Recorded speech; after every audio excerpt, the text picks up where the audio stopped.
Total Sports Network presents the National Hockey League. Tonight, live from Chicago Stadium, the Los Angeles Kings and the Chicago Blackhawks. Hi again, everybody. I'm Jim Kelly, and welcome to the NHL on ESPN. The Kings skate into Chicago with a record of 5 victories, just 14 losses and 1 tie. Head coach Pat Quinn can't be very happy. His Kings in the last leg of a 3-game road trip, and their road record, a dismal 3 up and 6 down. The Blackhawks, on the other hand, red hot right now. In their last 6 games, they've won 4 times. They've lost just once and 1 tie, and the Chicago Blackhawks are unbeaten in their last 3 games. Chicago tonight with a victory. Well, let's take a look at the standings right here. The St. Louis Blues in first place in the Norris division, but Chicago with a victory, and if they pick up those 2 points, could take over sole possession of first place. Can they do it? Well, let's find out. Upstairs now to our expert analyst, Brad Park, and our play-by-play man extraordinaire, Dan Keller. Thank you, James.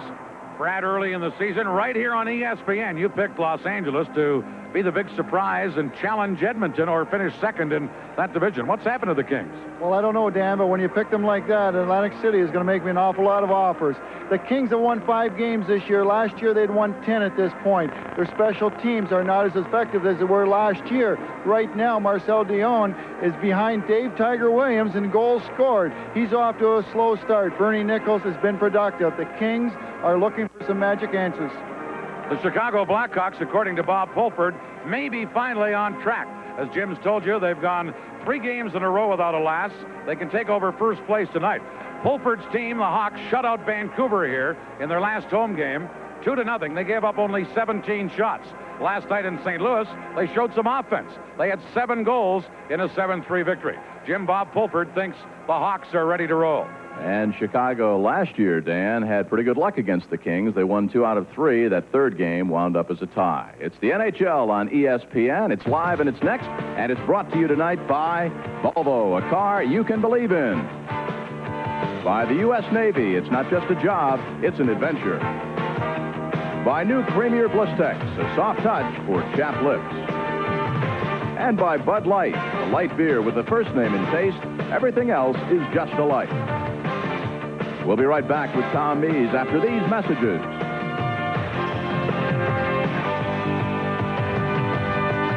I swear we've been through everything there is.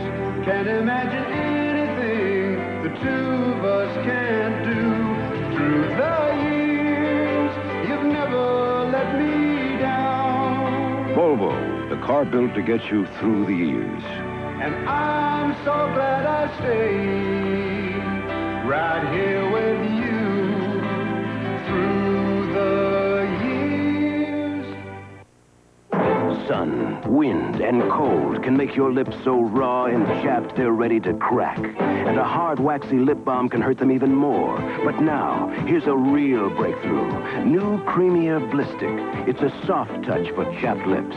This medicated formula sails over sore lips without hurting the hurt. Glides on a creamy coating of medicine to soothe and help heal.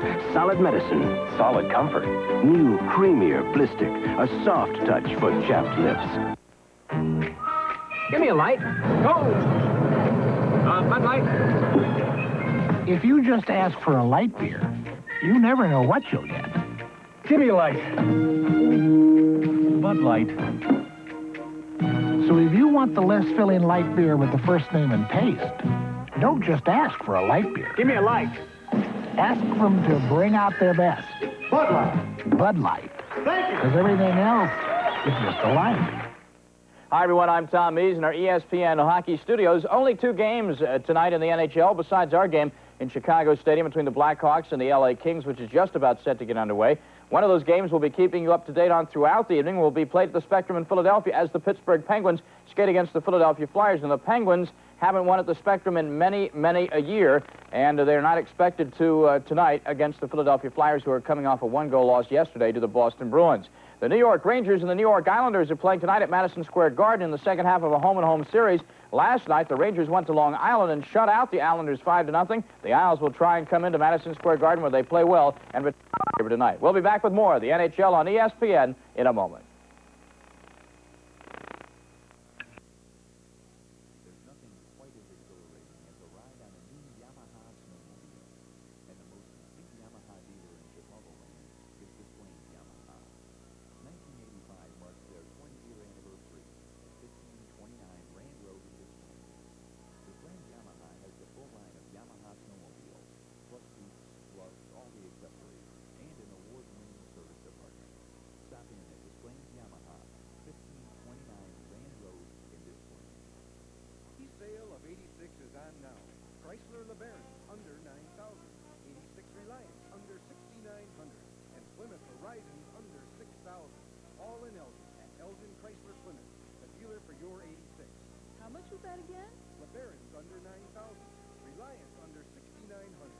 Verizon under 6,000. Let's go to Elgin Fresh in Plymouth. Route 19, Irving Park Road, 2 miles west of 59. 69. We are live at Chicago Stadium, the Chicago Blackhawks and the Los Angeles Kings, and the starting goaltenders. On your left, Darren Elliott's going to see a lot of action with the suspension to the other goaltender, Bob Janicek, and Eliot Sauve, his first game back after a pulled hamstring. Sauve, who started this season with the Buffalo Sabres, now at the Blackhawks. Ron Fournier is the referee. The linesmen are Dan Shakti and Leon Stickel, and we're underway. And immediately, as Dave Taylor clears the puck into the Chicago zone, the play is offside. Dave Taylor, the captain of the Kings, and what a story behind that guy, who came out of Clarkson College as a 14th round draft choice in 1975. And Dan, has he ever blossomed? He had the pleasure of starting his career with Marcel Dion, and he hasn't stopped since.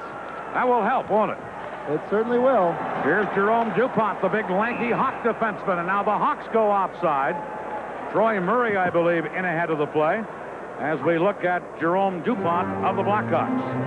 Dan, we got a tough building tonight for L.A. to get something going. This one of the problems the L.A. Kings have had is with their talented centermen and Bernie Nichols and Marcel Dion. They've had a very tough time. They like to carry the puck over the blue line, and here in Chicago, there's not a lot of room in center ice.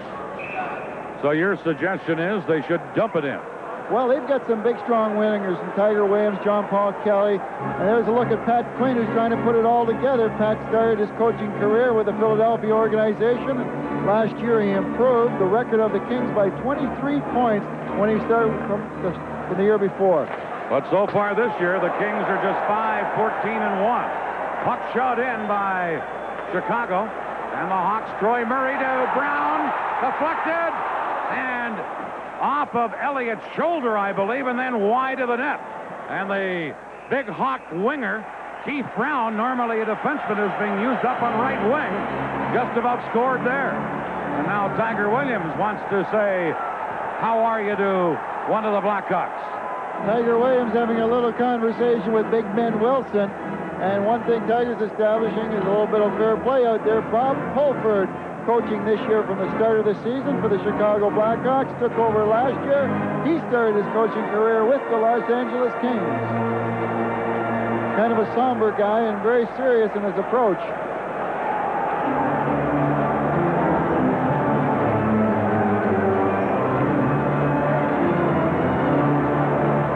We're ready for a face-off deep in the Los Angeles zone. No penalties on that last play, by the way. Chicago's big line of Savard, Secord, and Steve Larmer. And immediately from the faceoff, Los Angeles control. Boris Lukowicz clearing a long pass to Marcel Dion. That goes all the way down the ice. O'Callahan back to get it. And as he touches it, it's held there for a faceoff.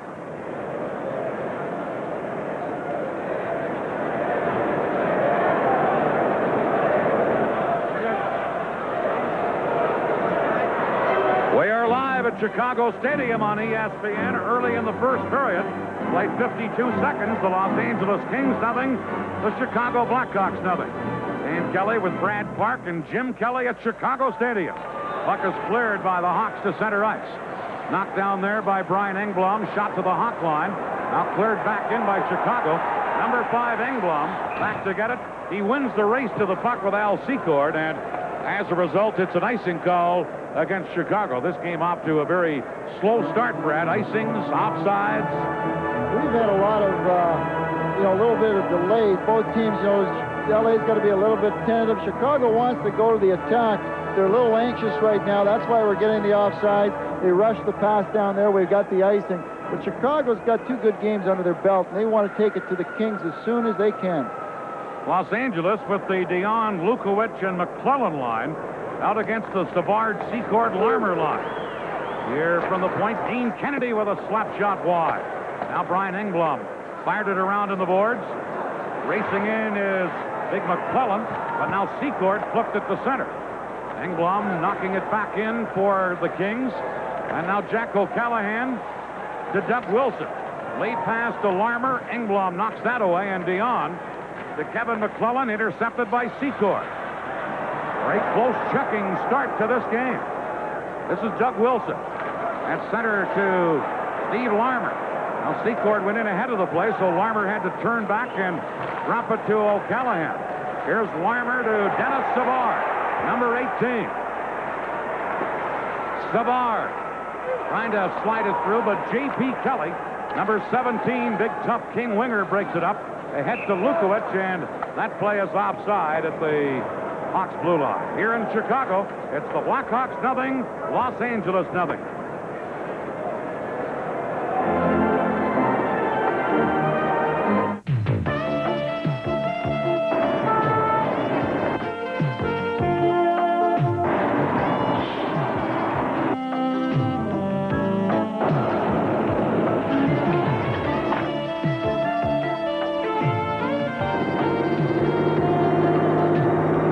Some men wear Le Tigre sportswear, and some women think it's worth waiting for. Le Tigre for men.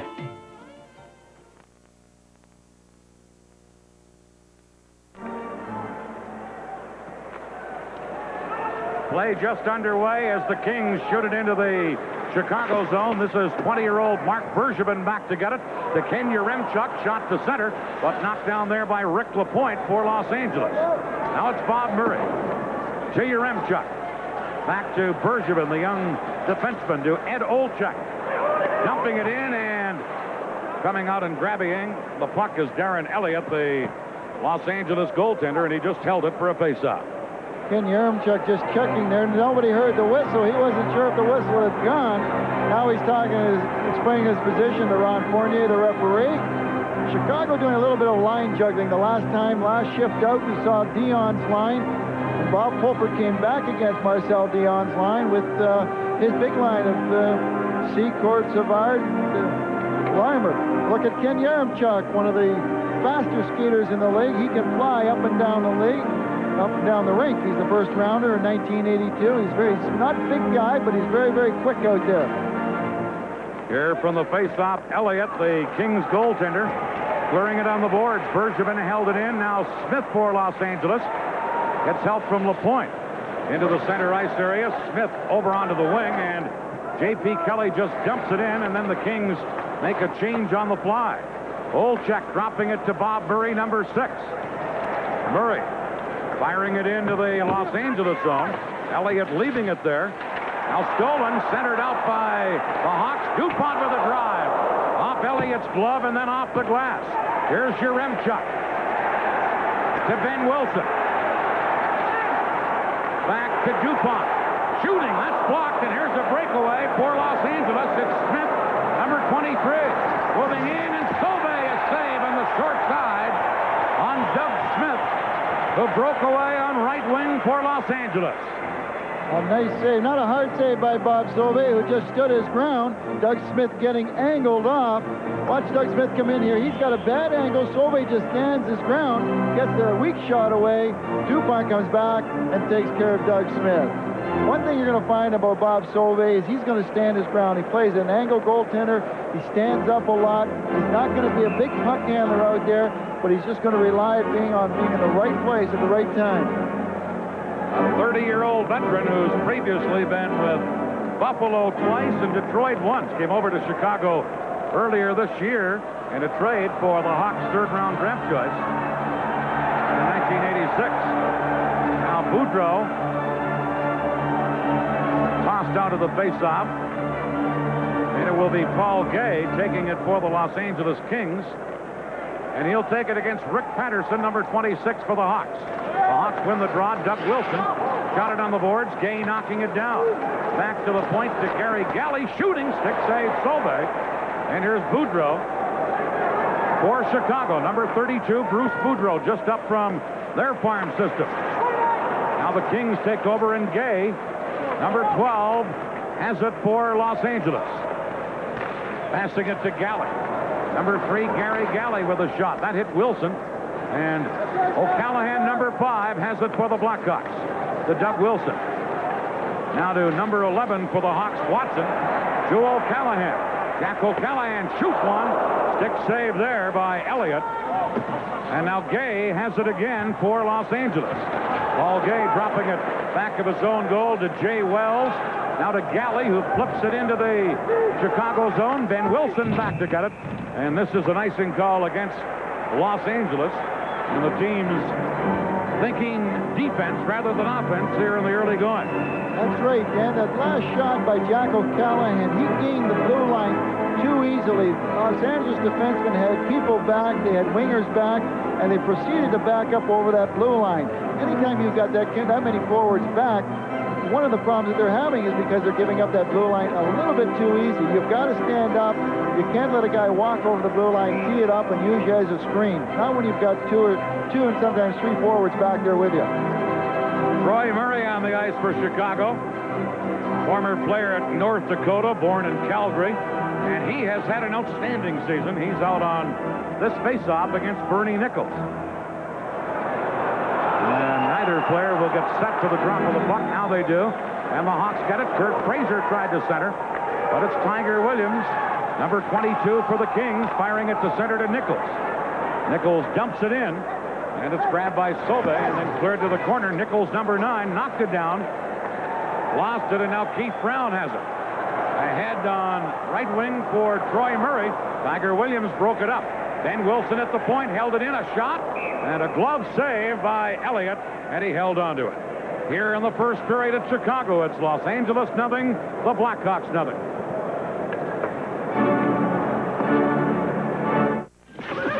Smile, boys. Look at this dang picture. We got bad development again, boys. My hat ain't even white. Well, I always said you was yellow. Oh, that's funny coming from a greenhorn on a green horse. The horse is green. Why, you are now, boys. Should have used that new Kodak Color Watch system.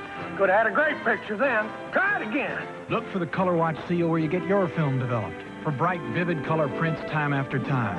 And if you don't see that sign, keep on riding. 15 minutes, 21 seconds left in the first period. No score and still defense with a capital D. Oh, for both teams. And a lot of line matching going up. Troy Murray against Bernie Nichols' line out here. Here's Tiger Williams trying to get the puck. Gets help from Dean Kennedy. Now the Hawks intercept, and here's Kurt Fraser, number 8. Now centered to Keith Brown. Couldn't get the shot away, and we'll get a penalty here to Brian Engblom of the Los Angeles Kings. Engblom had the wraps around big Keith Brown, and we get the game's first penalty. It's a hooking call. Brian Engblom ending up with a little problem in front of the net. Tiger Williams lost his stick, so he tried to knock the puck to one of his people, but he ended up knocking it in front to Keith Brown. Now Engblom surprised him. The only thing he could do is get a stick on Brown anywhere he could, spun him around, and because it was a good scoring opportunity, Ron Fournier whistled it down. So Brian Engblom, former college player at the University of Wisconsin, formerly with Montreal and Washington in the penalty box, and we'll see what Chicago can come up with on the power play. They send out their big line of Savard, Larmer, and Secord up front. Wilson and Bob Murray will be the point men. On the face-off, Doug Wilson. Off the boards to Savard. Number 18, Dennis Savard. He dances on his skates out there. Now to Wilson at drive. That's wide. And then Nichols gets it for Los Angeles, and he's pulled down. And now Chicago will get a penalty. And it will be Bob Murray who'll get the gate, and each team will be a man short, and we'll have a little of that 4-on-4 situation, which we don't see very much of anymore. No, and the Chicago Stadium being a smaller ice surface, that 4-on-4 is a lot of fun out here. Here's a look at the penalty. There's Bob Murray chasing it down and gets a stick under Nichols' skate. Down Nichols goes.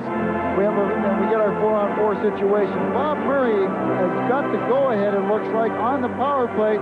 They're going to leave Wilson out there by himself, and he's going to pull the trigger with a big shot. And you're going to see Murray going to the net an awful lot on the Chicago power play.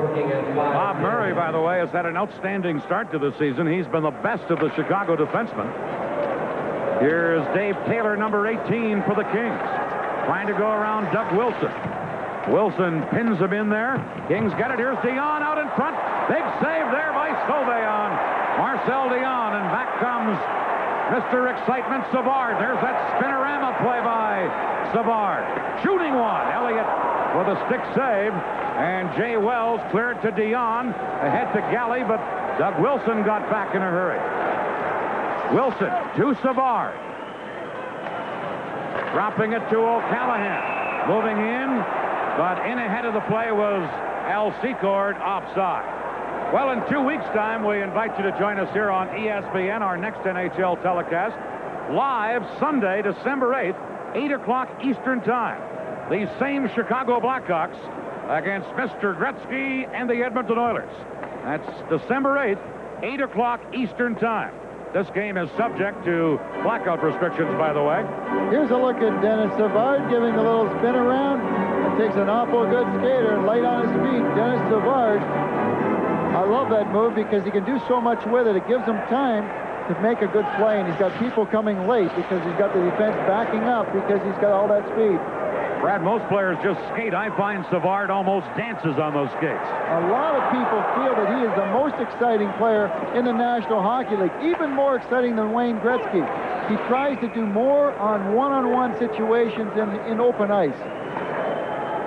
He is exciting. Darren Eliot, Hamilton, Ontario native, who was an All-American at Cornell in 1983. Member of the Canadian Olympic team in '84.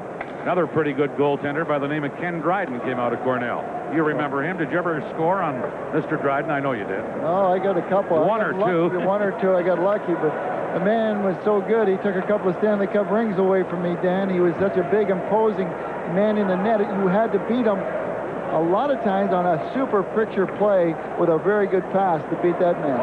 But Darren Eliot is one of the things we found out about him is he's a diabetic and takes insulin on a daily basis. Another pretty good hockey player by the name of Bobby Clark had that situation that didn't seem to affect him much. Not at all. There's a blast from the point, wide of the goal. Now Bill Gardner shooting. Stick saved there by Eliot. Wells in the corner. Gets the puck loose, and away comes Gary Galley, beating it to Smith, number 23. And now a penalty coming up against Gardner of the Hawks. A delayed penalty coming up. Wells at the point, shoots one. That's wide of the net. Now the Hawks get it, and now the penalty against Chicago. Here at Chicago Stadium, still the Hawks nothing, Los Angeles nothing.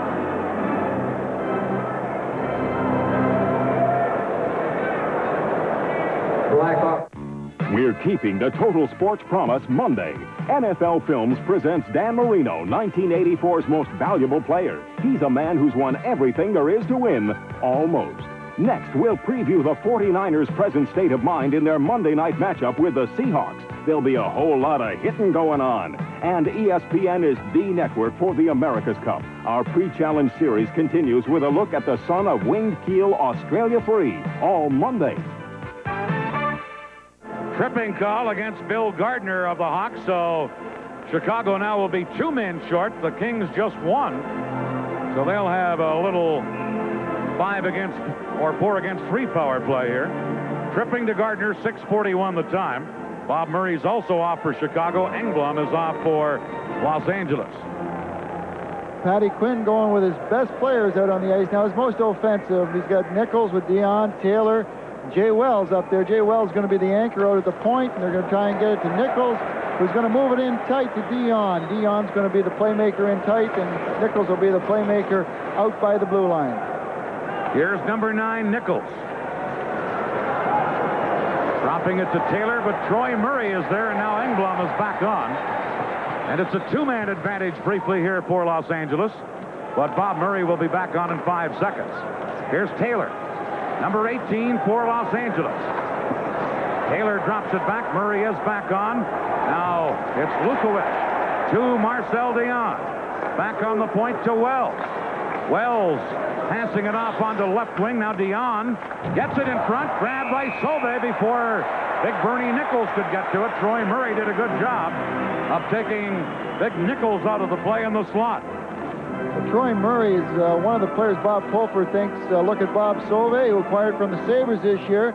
He was brought in kind of to add a little bit of strength and depth to the Chicago goaltending, which got off to a shaky start. They lost their first 3 games. But Troy Murray, Bob Pulford likens him to Brian Trottier. Pretty good comparison and quite a compliment for Troy Murray, 11 goals, 14 assists so far for 25 points in 20 games. He's always been good defensively, but now he's come on offensively. Murray tried to clear it. Lukowicz, number 10, held it in. Now a one-man advantage for Los Angeles. Nichols behind the net to Dion. Back to Jay Wells. Into Dion. Centered. Big save, Sauve on Dave Taylor.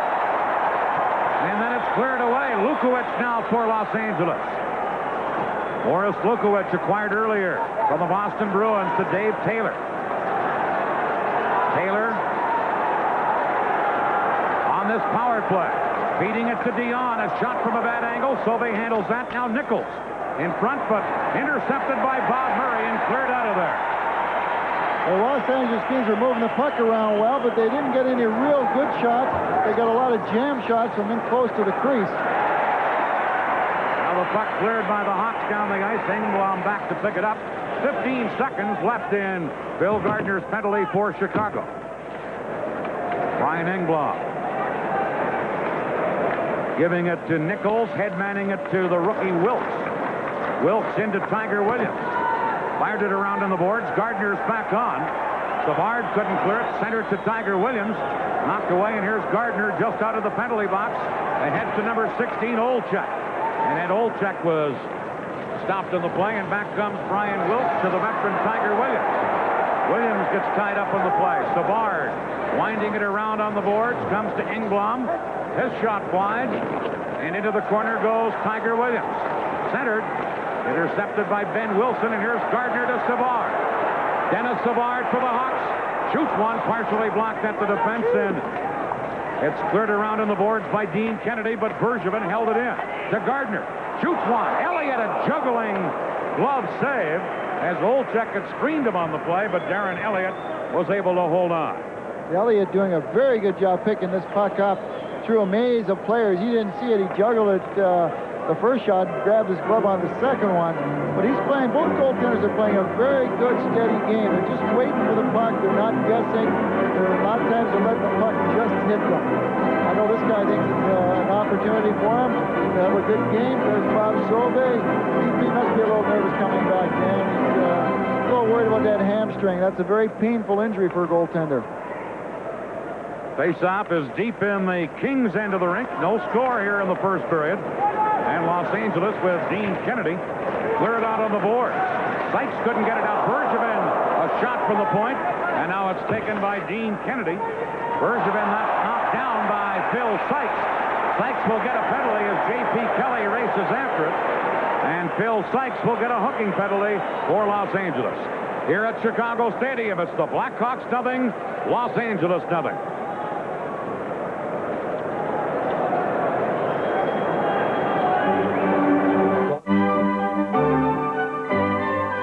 Designs that work are designs that last. And a Delta washerless faucet lasts and lasts and lasts. When it's on, it's on. And when it's off, it's off. So it works just as beautifully as it looks. Enduring designs by Delta for the beautiful designs that you live in. Delta Faucet, we're first because we last.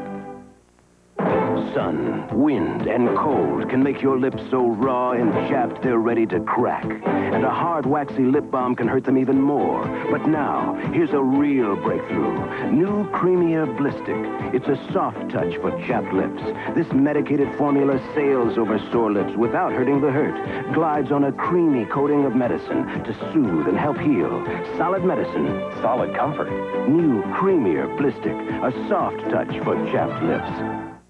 Phil Sykes gets a hooking penalty here, and Chicago with another power play chance. Here's the Chicago defenseman pinching in, and Sykes lost track of him and actually just kind of put his shoulder into it. It was more interference, but hooking's appropriate also in that case. Hooking, they called it. 9:41 the time. Jay Wells slaps it all the way down the ice.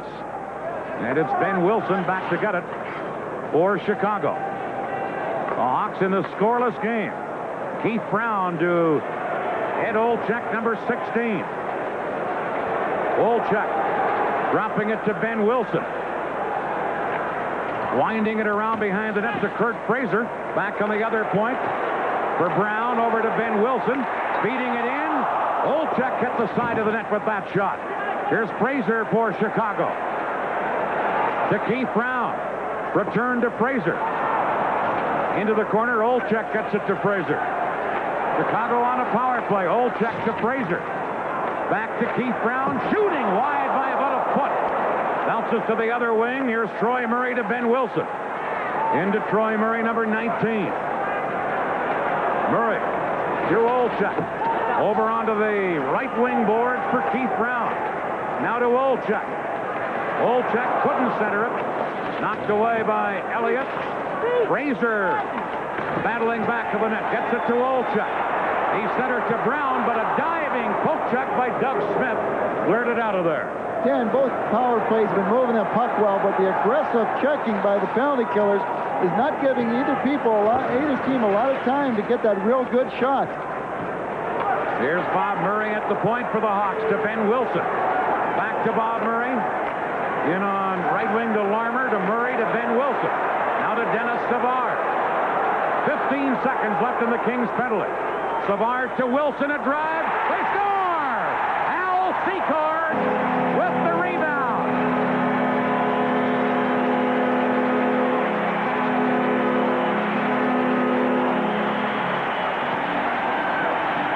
Al Secord not only blocking a shot and taking a little bit of pain, but doing a spin around and putting it in the net. Once the shot hit him in front of the net, he stays with it, just turns around and sweeps it into the net. Darren Eliot was out on the shot, but he didn't count on Secord getting the rebound. Here's the rebound, Eliot out, Secord sweeps and puts the puck in the net, and I'm sure that's one for Mr. and Mrs. Ryherd in Arthur, Illinois, his in-laws. And for Al Secord, his 8th goal of the year. A power play goal, and Chicago has taken the lead. Doug Wilson around on the boards to Jack O'Callahan, now to Steve Larmer, number 28. Larmer to Dennis Savard. Savard skated off on the play by Dean Kennedy. Kennedy now starting to move out. Number 6 is Dean Kennedy. Lead pass to big Ryan McClellan, who shot it in, and Jack O'Callahan has it for Chicago. Now to Secord, who just scored that goal. That's centered to Larmer, but Marcel Dion ties him up, and O'Callahan goes back to get it. O'Callahan with a pass to Secord that was behind him. And then Dean Kennedy cleared it. Here's Secord again, but his pass came outside the blue line. O'Callahan waits for his team to get onside and dumps it back in. Now Kennedy on the boards. They head to Lukowicz, number 10. Boris Lukowicz. Troy Murray tying him up. Lukowicz centering it. Engblom is poke check by DuPont on the play. And now it's Troy Murray to Secord. Number 20, Al Secord. He dumps one in, and Rick LaPointe has it for Los Angeles. Couldn't clear it. Loose puck now hit ahead with a hand pass, and that stops play in the Kings zone. Now to Jim Kelly. Well, Dan, what are you doing on November 27th, about 9 o'clock Eastern Time? We've got top-ranked boxing live from Resorts International. Brad Park mentioned Atlantic City earlier. 10 rounds. Terrence Ali, who has 11 knockouts in 31 bouts, against Danny Vargas in a junior welterweight bout. Brad, on that goal by Secord, it looked like the young goaltender Eliot came out a bit too far, but really it's the defenseman's responsibility to clear Secord out of the crease. That's right, Jim. And one problem Al Secord poses for every defenseman in the National Hockey League is he stands in front of the net on the power play, and if you give him a shot to get him out of there, he's going to turn around and whoop you. Speaking of boxing, in this league, he may be the very best, or certainly one of them. Puck cleared up over the glass. It's Chicago leading Los Angeles 1-0. Every Saturday night in November on ESPN, tune in the best in college football for a chance to win the best in sports car driving, the magnificent Porsche 944 Turbo. And that's just one of over 1,500 prizes, including Sony home entertainment centers, ESPN jackets, and ESPN sports bags. You get not one, but 5 chances to win. One during each of ESPN's live Saturday night CFA games in November. All you do is write on a card the names of the teams, halftime score, and your name and address. Every game you watch is a chance to win, up to 5 chances in all. Mail your cards to ESPN, Box 1665, Ridgely, Maryland, 21683. That's ESPN, Box 1665, Ridgely, Maryland, 21683. Be sure we receive your cards by December 20th. And remember, every Saturday night in November, watching the best can win you the best on ESPN.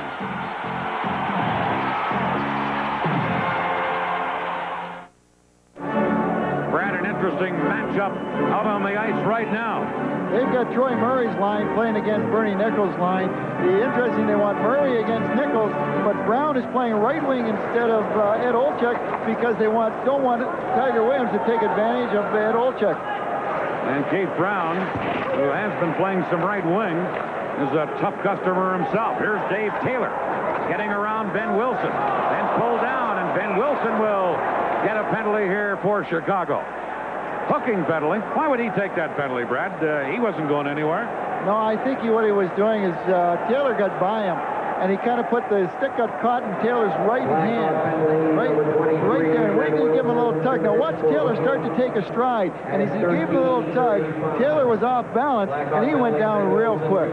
It wasn't something because he wasn't dangerous. He just wanted to throw him off balance a little bit, but the way Taylor was skating, he was off balance himself. Those are the little things that you can explain from having been down there and having taken a little hook or two at times. I didn't give it a little hook or two. That's what I meant. I gave a few, and I tried to make sure they had their balance first. So Los Angeles with a chance in the power play. Chicago earlier scored on their power play, and now the Kings with the man advantage. And the Kings not doing very well with the power play. 20th best percentage in the league is all Los Angeles has. 16 goals and only a 15.1 percentage. Here's Nichols to Jay Wells. Back to Nichols. In on right wing to McClellan. Now to Tiger Williams. Here's Dion to Wells. He scores! Jay Wells moves in from the left point. Who said that Kings power play hadn't been too productive? We have a lively night tonight. A great shot, but the key to this whole goal is the screen in front of Tiger Williams, the same type of player as Al Secord. Has the ability, he's very hard to move. Watch Dion, doesn't waste any time. Out to Wells, there's Tiger in front of Bob Sauve. You think Bob Sauve saw that shot? There's no way. I think that's one of the strengths of Tiger Williams, just like Al Secord. Very hard to move in front of the net, and somebody that you don't really want to. So Jay Wells with a power play goal ties this game up. The teams have exchanged power play markers. Here's Bob Murray ahead for Gardner. Gardner flipping one through for Yaremchuk. J.P. Kelly ties him up, and they both go down. Now it's Wells who just got the goal to Gary Galley, number 3. Galley cleared it, knocked down by Bergevin, and here comes Gardner the other way. To Olczyk, behind the center. Comes to Bob Murray, a drive. Eliot the save, and then it's shot down the ice by Smith for Los Angeles. Bergevin back to touch it. Icing against the Kings, and an update on other scores right here with Jim Kelly. Daniel, it's Heron between the pipes for the Pittsburgh Penguins. Jensen for the Flyers. 5-4 Philadelphia on top, and for Philadelphia, Poulin with a couple of goals, and Sinisalo with 2. That's in the third period of play now. Islanders have taken a 3-2 lead against the Rangers. Billy the Slasher Smith between the pipes there. Scott in goal for the Rangers. And here it's a 1-1 game. From what we've seen so far, you don't want to take penalties in this game. Sometimes you're going to get a power play just when your team's going bad, the power play's not working, starts to come to life. Number 8 for Los Angeles is Brian Wilkes, the rookie. 19-year-old, feeding it ahead for Dean Kennedy. Now to Anders Hawkinson, who's tipped it in for the Kings. Murray back to get it. Around in the boards to Rick Patterson. Now Boudreau for Chicago, shooting it to the Kings line, and Wilkes has it there. Here's Wilkes to Hawkinson. Hawkinson out there. Now it's at center ice. Engblom has it. Engblom checked. Here's Boudreau. Wilkes tied him up. Now Patterson with a shot. Eliot the save. Rebound. And Gay has it for Los Angeles. Paul Gay. Number 12 for the Kings. To Brian Engblom, who dumps it in. And with 4.5 minutes left in the first period, here's Mark Bergevin for the Hawks. Checked by Bob Murray, who just slapped it off the boards into the King zone. Dean Kennedy. Now to Taylor, to Tiger Williams. Bergevin took Taylor out of the play nicely. Taylor and Bergevin bump again, but this time the play is offside at the Chicago blue line. And one of the things that favors Chicago playing in a smaller rink all the time is you're going to see them pinch a lot more. Their defensemen are going to pinch a lot more along the boards. And the people who are going to pay the price are guys like Dave Williams, a big, strong guy. He's always played well. He plays well. He gets the pleasure of playing with Bernie Nichols, who's got a hot hand this year. But he's the type of winger that can really help a centerman out. Chicago took the lead in a power play goal by Secord from Ben Wilson and Savard at 11:31, but then Jay Wells with a Los Angeles power play goal from Dion and Williams tied it at the 14-minute mark. Here's DuPont in his own zone. To Kurt Fraser, now ahead to Ben Wilson. And Wilson flips the puck into the King zone with number 24, Wells, back to get it. Now over to Gary Galley. Galley is checked, and here comes Nichols to center ice. Nichols, fine puck handler to Taylor. Back to Nichols, he scores! Beautiful tic-tac-toe passing there. Oh, you're not going to see anything as pretty all year long as the play between Taylor and Bernie Nichols. Bernie Nichols, like I said, is holding a hot hand. He comes up to the blue line. He makes a great move. Watch here now. DuPont moves forward. Nichols goes by. The other defenseman, Wilson, comes over to Taylor. Taylor goes back in. An airmail backhand pass to Bernie Nichols, and he chips it into the upper corner. As pretty a picture goal as you want.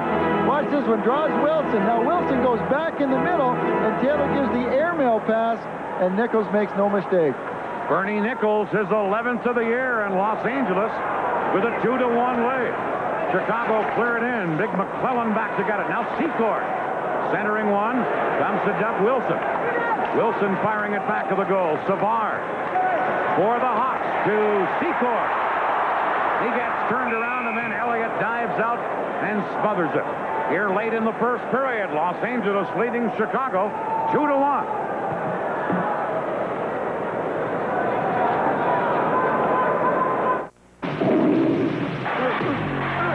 Could have stopped the fight. He could have saved his best friend's life. But now, the one thing he can't do is walk away. He's had one professional fight, and one man is dead. Baby, you'll have to kill me. You can't win! Rocky IV, rated PG. Starts Wednesday. Check newspapers for a theater near you. That last scoring play, Bernie Nichols, his 11th of the year from Taylor and Williams. 16:29 the time.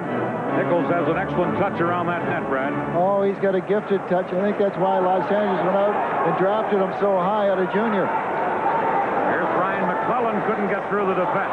Now Dion stole it. He scores! Marcel Dion blasting one home. Only a 6th of the year, but one of the game's great goal scorers. Showed you how to put them home right there. Oh, Marcel Dion did not waste any time with this one. He picked up an errant pass from Doug Wilson, and he was in full flight when he let it go, and it was a perfect shot just inside the right post. Watch the shot. It's going to be just inside the right post. Bob Sauve, tough to do, tough to react to that on a giveaway because there's just no time to get your angle. Dion, third on the all-time list in 3 categories in the NHL. Goals, assists, and points. And he just gave Los Angeles a 3-1 lead. Now Savard for the Hawks to O'Callahan. That shot wide. Now in behind the goal, play is called.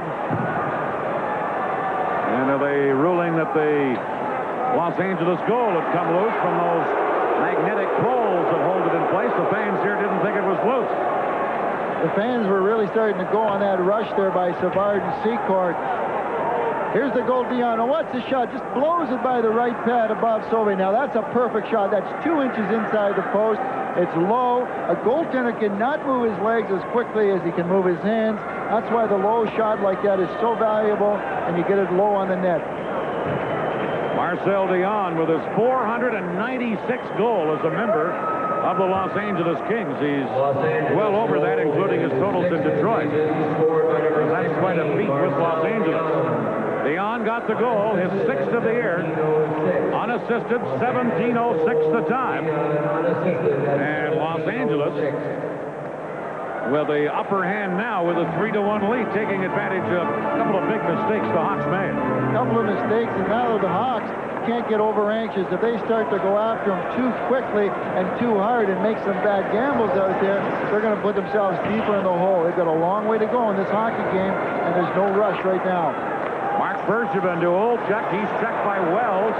Now McClellan trying to get away from Bergevin. McClellan, number 27, into the corner to Dion. Over comes Bob Murray to tie up Dion.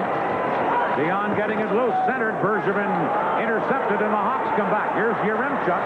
Couldn't get anywhere, but then it's knocked back in offside at the Hawk line. And again to our ESPN studio and Sir James Kelly. All right, Daniel, coming up during our first intermission, a chat with a 21-year-old right winger for the Chicago Blackhawks, Bill Watson, who was the winner of the Hobie Baker Award, which was MVP for all of collegiate hockey.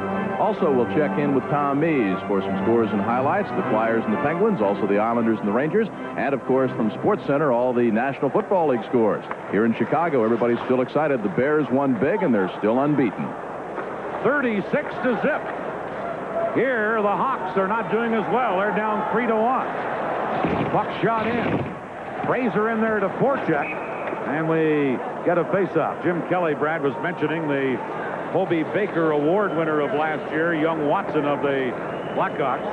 That's a dinner put on each year by the Decathlon Athletic Club in Bloomington, Minnesota. I have the pleasure of being the master of ceremonies at that the last couple of years. It's an outstanding affair, and it's great to see those young collegiate hockey players honored that way, much the same as the Heisman Trophy in football. Oh, it's definitely. You know, the collegiate players in any sport at any level work so hard to get some kind of tribute like that is what you'd want to see in this sport, being as professional as it is. Here's number 17, J.P. Kelly shooting it in, but O'Callahan has it for the Hawks. O'Callahan fires it in. Digging in is Fraser. Now Troy Murray gets it loose. Here's Murray. He's checked, and then Smith trying to clear it. Doug Wilson held it in. The Hawks, Fraser now trying to jam it in. Cleared away by Eliot. From the other side, here's Murray. We're in the final minute of the first period. Here's big Keith Brown out in front. His shot off of skate. And now Smith, number 23, right back for Los Angeles. Doug Smith looks to center, did. J.P. Kelly tipped it just wide. And back comes Chicago. Troy Murray. He's one of those collegiate players that we talked about out of a United States university. Out of North Dakota is Troy Murray. Now it's DuPont. Dropping it to Ben Wilson. Into center ice for Larmer to Secord, but Dave Taylor knocks it down, and Taylor feeds Tiger Williams. Williams, check, Engblom pokes it back in. Tiger Williams, he comes out of the school of hard knocks. Tiger Williams, I said earlier in the year, was one of the guys that everybody in the league should have a chance to play with him. He's kind of an interesting guy. He likes to do crazy things. He'll go and spend a week as a lumberjack. You know, he'd like to be a plastic surgeon, I think, too. He'll do all kinds of things. His life's too short. You've got to go out and experience different things in order to enjoy it to the fullest. 6 years with Toronto, 4.5 in Vancouver. Part of last season with Detroit. And then the irrepressible Tiger joined Los Angeles, where he's off to a heck of a start. Chicago shooting at the center. Savard couldn't get anywhere. Dean Kennedy knocking it back into the Hawk zone. Ben Wilson and Taylor battle for it there, and play is called with just 1 second left in the period. I think they're going to rule an icing call as soon as the puck was touched back there, or an offside pass it will be, and with 1 second left, the faceoff is going to be back just inside the Los Angeles blue line. Dave Taylor, 41 goals and 51 assists last year. Great year with Marcel Dion getting 46 goals. Bernie Nickel getting 46 goals last year. They scored quite a few on the power play. It was their strong suit, and they've got a good lead going into the second period. impressive start for Los Angeles, Brad. Los Angeles have played a very, very good road game. They've been making some mistakes. They've been in trouble at their blue line by giving up the puck, and a couple of times at Chicago's blue line. But right now, they've capitalized on any opportunities that they've had. Chicago had 17 shots on goal. The Kings had 10, but Los Angeles lead 3-1. We'll be right back with Jim Kelly and his guest, Hobey Baker Trophy winner Bill Watson. Cut.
If you're waiting to buy a personal computer, you may have questions about power, expandability, and dollars and cents.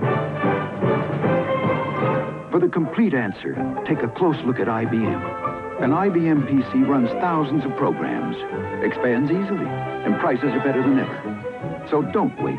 Once you take the first step, the rest come easy. IBM Personal Computers. The Blackhawks scored first. Al Secord got his 8th goal of the year. 3 unanswered goals by the Kings. 3-1. Kings on top over the Blackhawks, and that's where we are after period number 1 here at Chicago Stadium. The Kings on the last leg of that 3-game road trip. The Blackhawks unbeaten in 3 games. And my between-period guest, Bill Watson, the 21-year-old right winger of the Chicago Blackhawks, who, as we told you, won the Hobey Baker Award, which is kind of like the Heisman Trophy of hockey. Did you have any idea when you were playing Pee Wee and Bantam and Junior and Squirts you'd go on and become the Hobey Baker Trophy winner? Not really, Jim. I just, my approach to hockey was just, through my father. I just played the game for fun when I was young, and then when I went to Junior in Prince Albert, I just ended up, all the following players before me all went to college, and I just figured I'd give it a try, and I went down there, the University of Minnesota Duluth, and I really enjoyed it, and I was just fortunate enough in my 3 years there that I won that award. Billy, who was your idol in the National Hockey League as you were growing up? Oh, probably Phil Esposito was probably my idol when I was younger. How come? Just his style. He scored a lot of goals, and I guess, that's the way I wanted to play. I'm kind of a goal scorer, and that's just the way he played. I just, his style out there, I just kind of try to mold myself around that, go get in front of that, go in the corners. Talk about a lot of goals. We've got a goal here that you scored in the NCAA College Hockey Championship. Watch for number 14. It's coming up here because Bill Watson had 49 goals, 60 assists in just 46 games. Bill, who's been the most influence in your hockey career? Probably my father. He's probably always been with me, stuck with me through everything, through all the ups and downs. And he's been really a big inspiration to me. How about since you've joined the Chicago Blackhawks now, who among the Blackhawk organization has maybe taken you under their wing? Probably Captain Darryl Suter's probably been the biggest influence on me so far. He's guided me along pretty well every time I've had, been in trouble, feeling down or something. He's always been there to talk to. What's the biggest adjustment that you've had to make from the college hockey scene to the professional ranks? Well, probably the most thing is just the speed of it, thinking, not maybe the speed, just the thinking aspect of it. You just got to think that much faster and react so much quicker to the game. There's a young man out there that wanted to maybe follow in your footsteps and go on and maybe win the Hobey Baker Award and go on in the National Hockey League, and he's just in Bantam or Squirt right now. What advice might you give him? I'd just be persistent, always stay at the game, go out there every practice, work hard, and that's where I think, where I think I worked the hardest probably in college was at practice. I went out there and worked hard every practice, worked hard in the games, and just have a good attitude. All right. Keep your head up all the time. All right, go towel down, have a great season, and stay healthy, all right? Thank you very much. Bill Watson, and for being our guest here on ESPN, Bill receives the stylish Loris Sports Watch. Loris, the official timepiece of ESPN. The Blackhawks on the short end of a 3-1 count to the LA Kings. We'll join Tom Mees. Scores and highlights coming up right after these messages.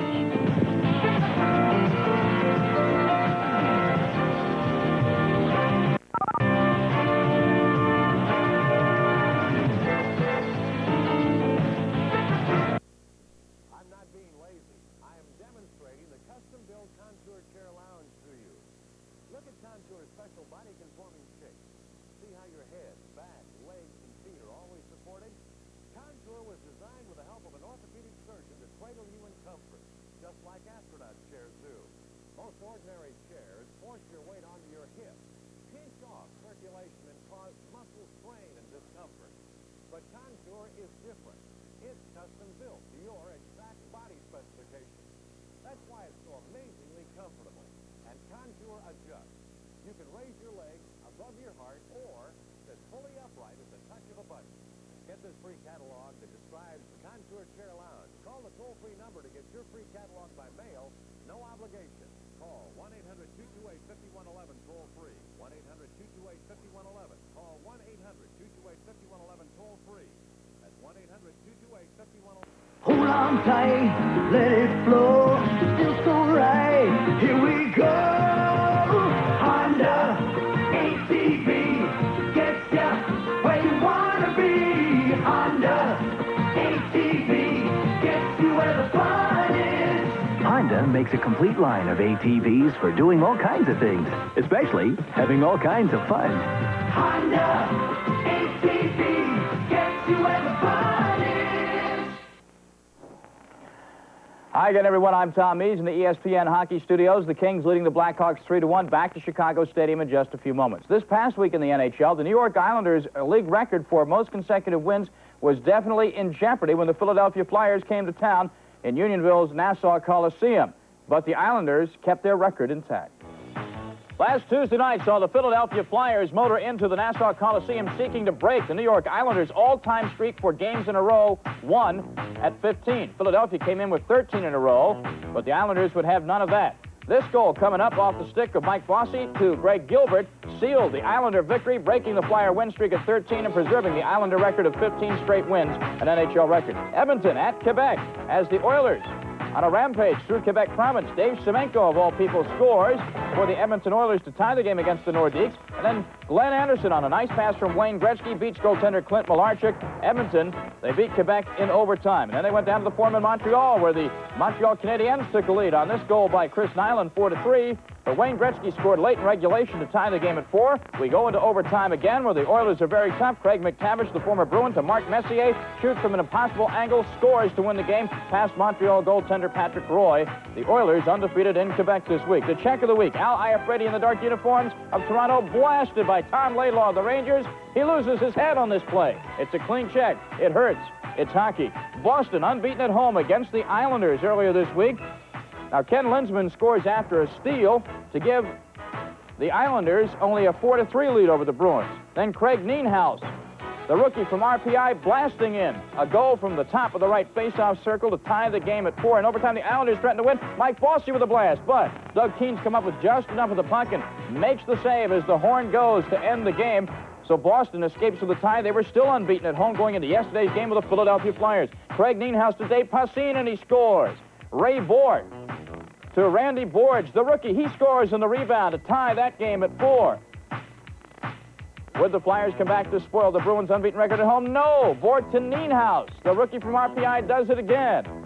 And Craig Nienhuis and the Boston Bruins are unbeaten at home. Amazing. The Rangers and Islanders last night at Nassau Coliseum. The Rangers with a shutout of the Islanders on the Islanders' home ice. That was a goal by Jan Eriksson. Mark Pavlich would score on a rebound out front here. Meanwhile, Van Wiesbroek shutting out the Islanders 5-0, a big Ranger victory. Our Chrysler Dodge NHL Player of the Week, a goaltender for the Edmonton Oilers, young Andy Moog. His record 4-0-0. Goals against him under 3, saving some 90% of the shots against him. Look at that sprawling save against Mike Foligno, the Buffalo Sabres. Andy Moog was in great part responsible for holding the Oilers in those 2 games in Quebec against the Nordiques and the Canadiens and allowing them the chance to win in overtime. Andy Moog of the Edmonton Oilers, our NHL Player of the Week. And there you have it, a look at our NHL Week in Review. George Grant is standing by with a review of today's National Football League scores and more in just 1 moment.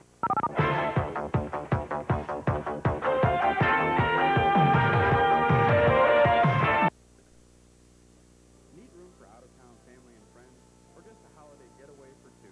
The price of luxury just became affordable at the Hamilton, a Stouffer Hotel in Itasca.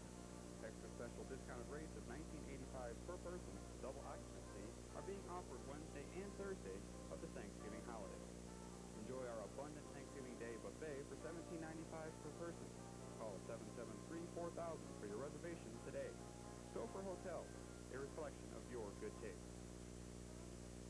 Look at this car. It's worth at least $1,000 or more at this Plains Chrysler Plymouth, because all these 85 cars will be sold at a tremendous savings for you.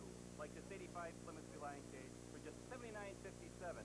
And don't forget your trade is worth $1,000 or more on any new 85 in stock. Push it in, pull it in, or tow it in, but just bring it into this Plains Chrysler Plymouth, 622 East Northwest Highway in this Plains. But call us now at 298-4220. At least $1,000 for your trade, because we want your...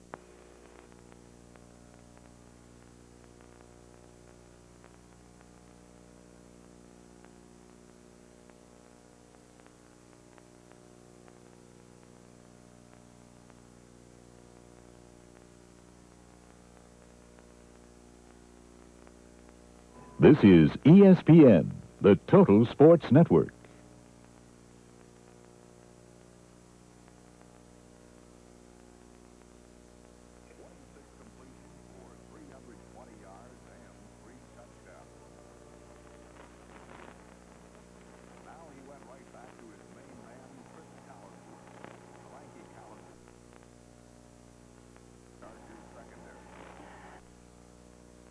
Back in the hockey studios, and welcome to the Bud Light Hockey News. One trade in the National Hockey League this week worth noting. The Hartford Whalers and the Winnipeg Jets making a straight-up two-player deal. The Whalers sending big, strong right-winger Ray Neufeld to the Winnipeg Jets in return for defenseman Dave Babich. Now, Babich, we're looking at Neufeld here. Ray Neufeld had 62 points last year for the Hartford Whalers as a right winger. He's a good forechecker, can shoot the puck very well, and he's going back home to his native Manitoba to join the Winnipeg Jets. As for Dave Babich, well, he had 62 points last year for the Winnipeg Jets. There was Neufeld in action, in recent action with the Hartford Whalers. Now, Babich, as I mentioned, is he's a defenseman that also can be quite offensive at times. He skates the puck well into the other team's zone, and he has a good, quick wrist shot as well. The two skated against each other last night in Hartford. Hartford won that game 8-1. Babich got his first point of the year as a Hartford Whaler. Ray Neufeld still looking for his first point of the year as a Winnipeg Jet. Okay, highlights of tonight's game between the Islanders and the Rangers at Madison Square Garden. We'll pick it up in the first period. Already 1-0 Islanders. Mike Bossy, the sniper, number 22, gets a feed from Bob Basson. Basson against the board, centering the puck. Bossy cutting down near the slot area, makes no mistake, 2-0. And, of course, when the Islanders and Rangers get together, it's always how do you do, and let's meet in the alley after the game. Now, at 18:14 of the period, the Rangers score. Behind 2-0, Rail Rutsalainen scores his fourth goal of the season coming up here. James Patrick got the assist, 2-1 on the power play. The Rangers still trailed. Now, watch on the 2-on-1 for the Islanders. Pat LaFontaine, assist from Coulter. LaFontaine's 12th goal of the year. Islanders go up 3-1. But later in the second period, the Rangers get within a goal again. Bobby Brooks scores from Ron Greshner and Jan Erickson. It is 3-2. Islanders on top, and Billy Smith makes a save here without a stick. His stick is behind the net. Smith makes the save anyway against the Rangers. The Rangers have just tied that up. We're now late in the third period at Madison Square Garden. A goal by Rayo Rutsalainen has tied that score at 3-3. Late in the third period, heading toward overtime maybe at Madison Square Garden. In other action tonight of the National Hockey League, the Philadelphia Flyers in a final have beaten the Pittsburgh Penguins 7-4. The Flyers getting 4 goals in the third period to wrap it up. Dave Poulin had the hat trick. Ilka Sinisalo had 2 goals as well for the Philadelphia Flyers. In case you tuned in late to our game tonight from Chicago Stadium, the Blackhawks following a familiar pattern. They're falling behind early at home in this game.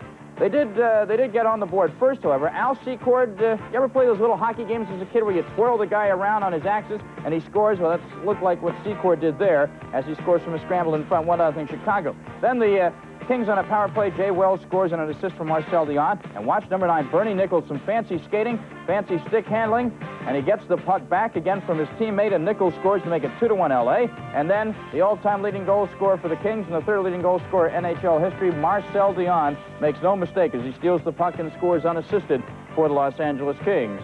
The goal scorers, Al Secord scoring first for the Blackhawks, giving them a 1-0 lead. Wells tying it up for the Los Angeles Kings. Bernie Nichols giving the Kings a 2-1 lead. And Marcel Dion scoring to make it a 3-1 lead. And as I said, the Los Angeles Kings have had a habit this year. I mean, the Chicago Blackhawks have had a habit this year, especially at home, falling behind early, but then rallying to come up with either a tie or a win. We'll see if they'll do the same. That's the Bud Light Hockey News. Let's go back to Dan Kelly in Chicago. Okay, Tom, Brad Park, the second period about to begin. The Kings really surprised the Blackhawks and lead it 3-1. What do we anticipate here in period 2? Well, Bob Sauve has got 3 goals on him. Really hasn't made a mistake. He got beat by a screen shot, got beat by a picture-perfect play, and got beat by a perfect shot. So I think the Chicago Blackhawks are going to have to play in Los Angeles Kings' end. They're going to have to force the issue down there, forecheck the Kings defensemen, and play a little bit more physical. Here we go with the second period. The Kings with a 3-1 lead. Ben Wilson fired it in and hit the linesman. Now Keith Brown rattling one off the glass. DuPont behind the net. Fraser for Chicago. Couldn't center, and Dave Taylor gets it for the Kings and fires it to center ice. Troy Murray just knocking it right back in. And number 22, the Tiger, is back for Los Angeles. Tiger Williams to Nichols, held in by Troy Murray. And now Galley, number 3, goes back for Los Angeles. Here's Keith Brown trying to work it in front, but then broken up and shot down the ice by Los Angeles. Ben Wilson back to touch it. Icing will be the call against the Los Angeles Kings. Ben Wilson, by the way, was responsible for one of the big mistakes by the Hawks in the first period. Oh, he got caught on a penalty. It wasn't a real good penalty. Look at the 2 goaltenders, Bob Sauve, Darren Eliot. Darren Eliot actually had a goal scored on him where he did the right thing, but the bounce of the puck enabled Al Secord to just wheel and slide into the empty net. Both goaltenders are playing good games. Unfortunately, Bob Sauve has 3 goals against them. Face-off going to be deep in the Los Angeles zone. It's the Savard, Secord, Larmer line for Chicago. Puck comes to O'Callahan at the point. Shot around on the boards. Engblom flipping it out of there. O'Callahan held it in. Kennedy can't get to it. Here's Secord, centered one. Turned aside by Eliot, and here's Dion. Dion out with Lukovic, and McClellan dumps it in. McClellan couldn't get to the puck, and here's Dennis Savard. Number 18, Savard. Tried to jam it in on his backhand or jam it into the crease. Now centered. Comes to the point to Wilson. Wilson shooting. Eliot the save, and he sprawls and covered up on the rebound. Darren Eliot with a tough guy to handle there. Doug Wilson, an excellent shot from that point. Doug Wilson's got a cannon from the point. He did a very smart thing because he wound up and saw that he had time, moved in, blasted a lot of traffic around Eliot, but he comes up with a save. It bounces free. Secord tries to jump on it, but it ends up under Eliot and nullifies the play. But a good scoring opportunity out of the point by Doug Wilson. There's Darren Eliot. A little perspiration going tonight, Dan. I'm sure he's going to be a lot busier as the game goes on. Former 8th-round draft choice of the Kings back in 1980. As we said earlier, played at Cornell, a member of the Canadian Olympic team. Here's a face-off deep in the Kings zone. Now Bergevin shot block, and it's Galley trying to clear it. Now Yaremchuk for the Hawks. His shot blocked. Yaremchuk centered again, and Gary Galley cleared it outside the line, shot back in, and here's Jay Wells for Los Angeles to Phil Sykes. Sykes firing it in. Now Yaremchuk checked. Wells held it in, but Bill Gardner cleared it. Sykes again knocks it down for Los Angeles. Around to J.P. Kelly. Kelly and Bergevin collide, and now Olczyk rink wide to Bob Murray. Murray into Gardner. Out of the goal is Eliot to cut down the angle and make a save and then clear it. And now number 24, Wells for Los Angeles. Bergevin knocking it down for the Hawks to Bob Murray. Number 6 is Murray. And he flips it in. Galley being forechecked by Keith Brown. That's why the Hawks want Brown up front as a forward. They got some muscle and some aggressiveness. Ben Wilson held it in. Here's Fraser, number 8. His shot blocked. Fraser again. Moves in, shoots just wide. Missed by about a foot. Now DuPont shot. Blocked by Galley. And then Galley backhands it down the ice, and it will be an icing call against Los Angeles. Here early in the second period, it's Los Angeles 3, Chicago 1.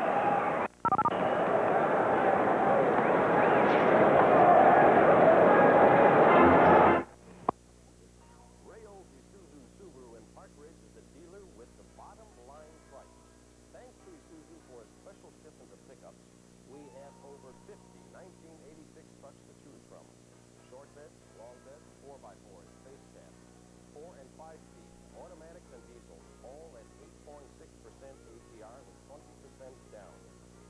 discount financing. Come see for yourself the finest selection of Isuzu trucks in Illinois. You can't buy a better truck for the money. Come and test drive one at your convenience. Our promise to you is that our bottom line price is always less. So why pay more? Come to Ray Olds Isuzu Subaru today. All you can do is save money. And what's more fun to save than money? Nobody sells or services more Oldsmobiles, Isuzus, or Subaru than Ray, where our customers send their friends. Come in today. 501 Buxton Highway in Hartford.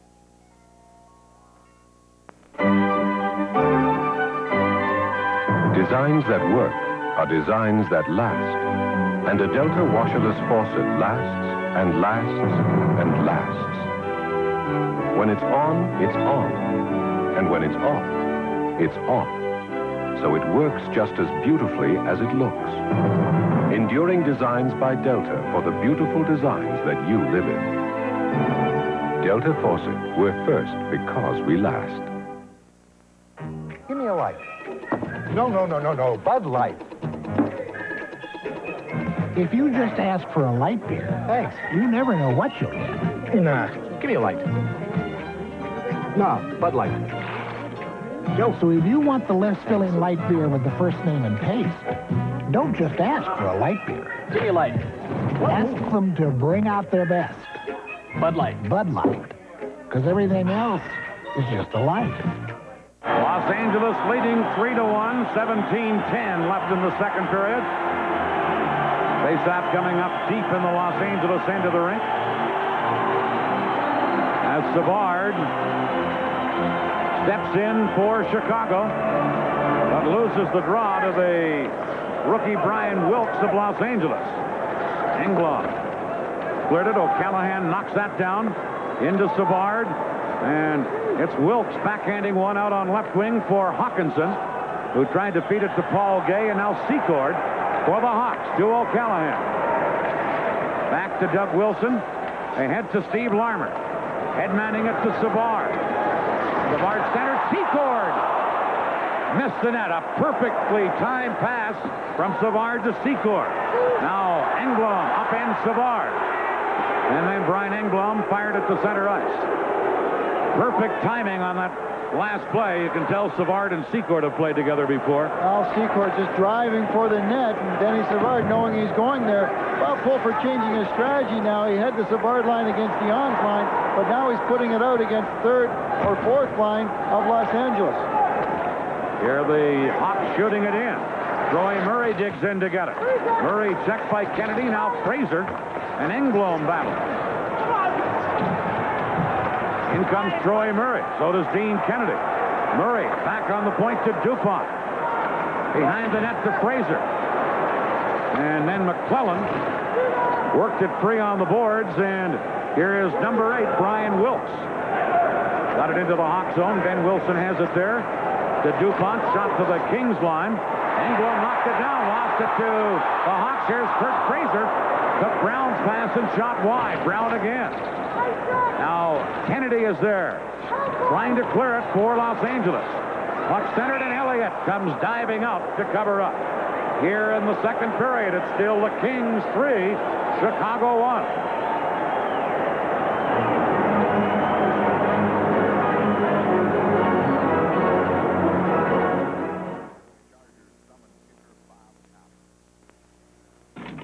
A good workout keeps me in shape, but it also makes me pretty sore. You know what I use to take care of those sore, aching muscles and joints?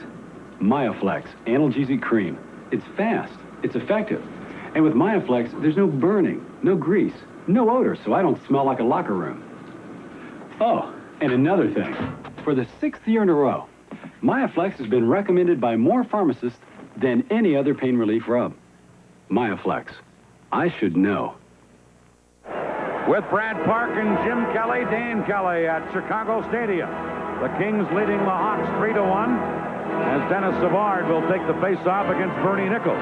You mentioned the line matchups and Bob Pulford changing around here in the second period. I think Bob Pulford's looking for a quicker goal because he's throwing Savard's line out like back-to-back shifts, so he's looking to get back in this game early. Puck cleared by Los Angeles down the ice. Sauve poking it over onto the wing. Now Nichols centered. Secord almost put it in his own net, and then Tiger Williams almost short, and now Taylor getting into it along the boards. That Ben Wilson he's into it with. Tiger Williams grabs a hold of DuPont, but the main event features Dave Taylor and Ben Wilson.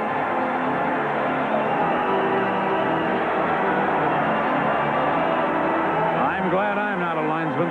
Those two linesmen's got their hands pulled down there. Leon Steckel got a hold of Dave Taylor. Wilson is probably a little bit better fighter than Taylor, and it's not a matchup that Pat Quinn or the Kings would like to see. They would not like to lose Taylor in the penalty box in comparison to the Hawks losing Ben Wilson. There was also going to be, could be a third man in.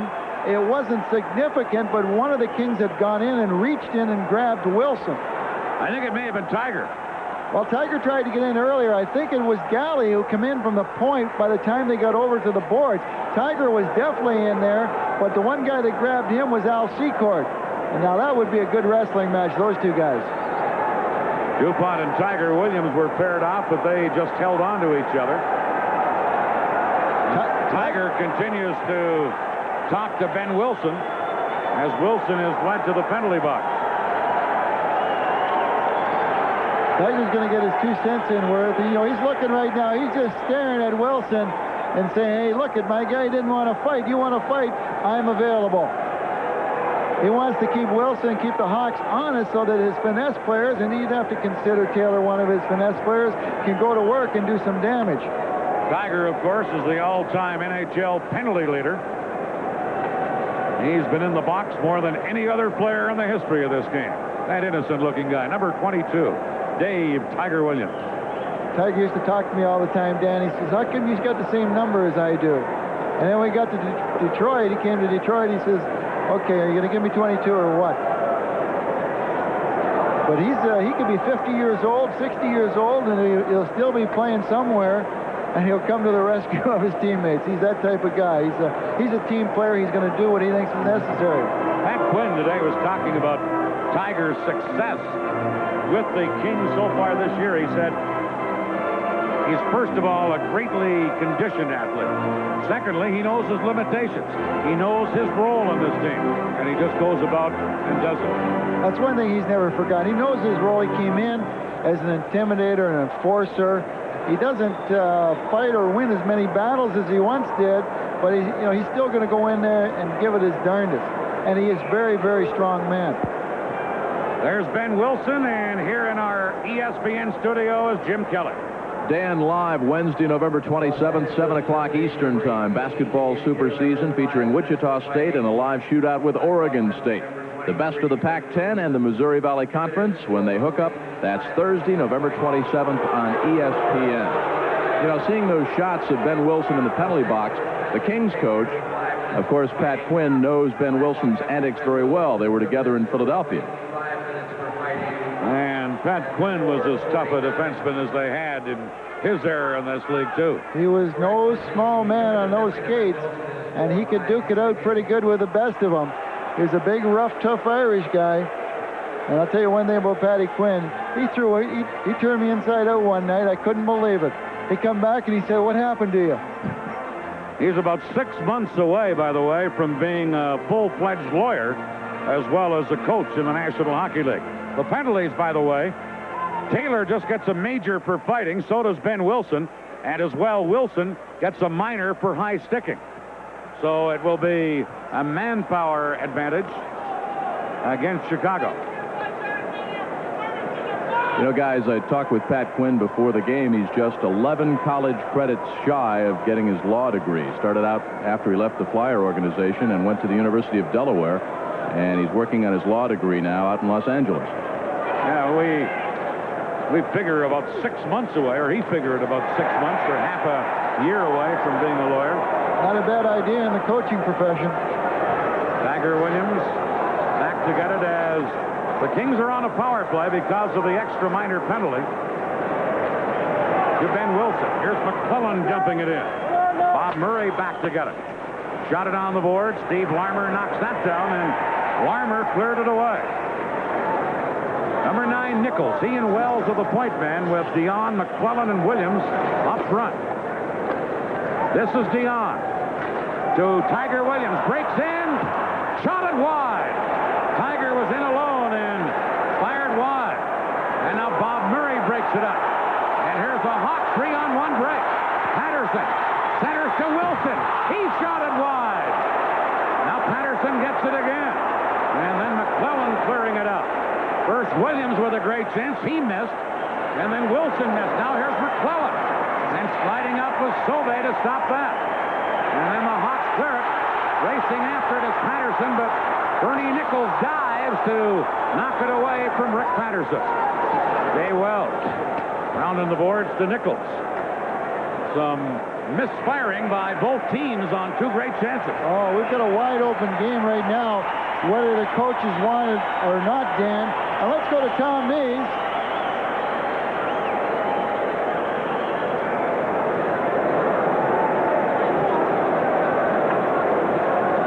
At Madison Square Garden tonight, the New York Islanders got some great goaltending of their own, and then in overtime they defeated the New York Rangers. Watch Greg Gilbert go into the New York Rangers zone, pick off the air and pass in overtime, and he beats Ron Scott in net. Scott is now 0 for 2 as a starting goaltender for the Rangers. Both losses in overtime. The Islanders win it 4-3 over the Rangers in New York. Back to Chicago Stadium.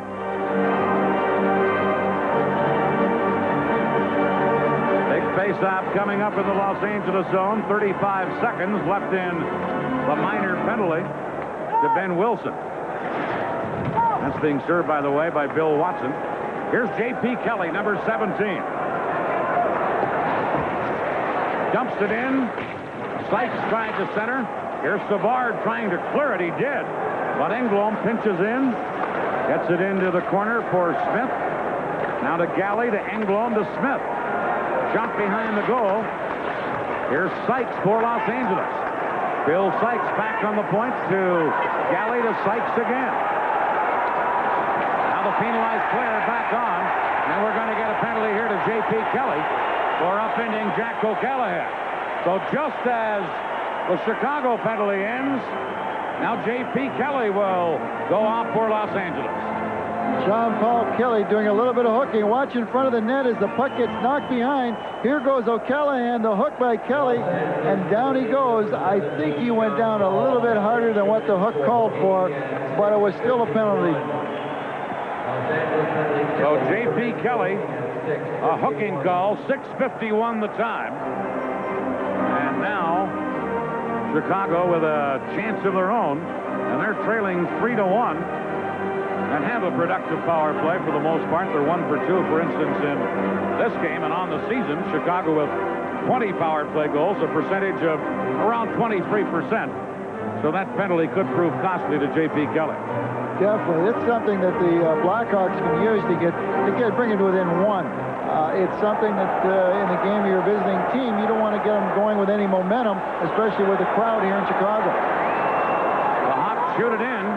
Wells going back to get it, and because Chicago was on its own side of center when they dumped it in, it's icing against the Blackhawks.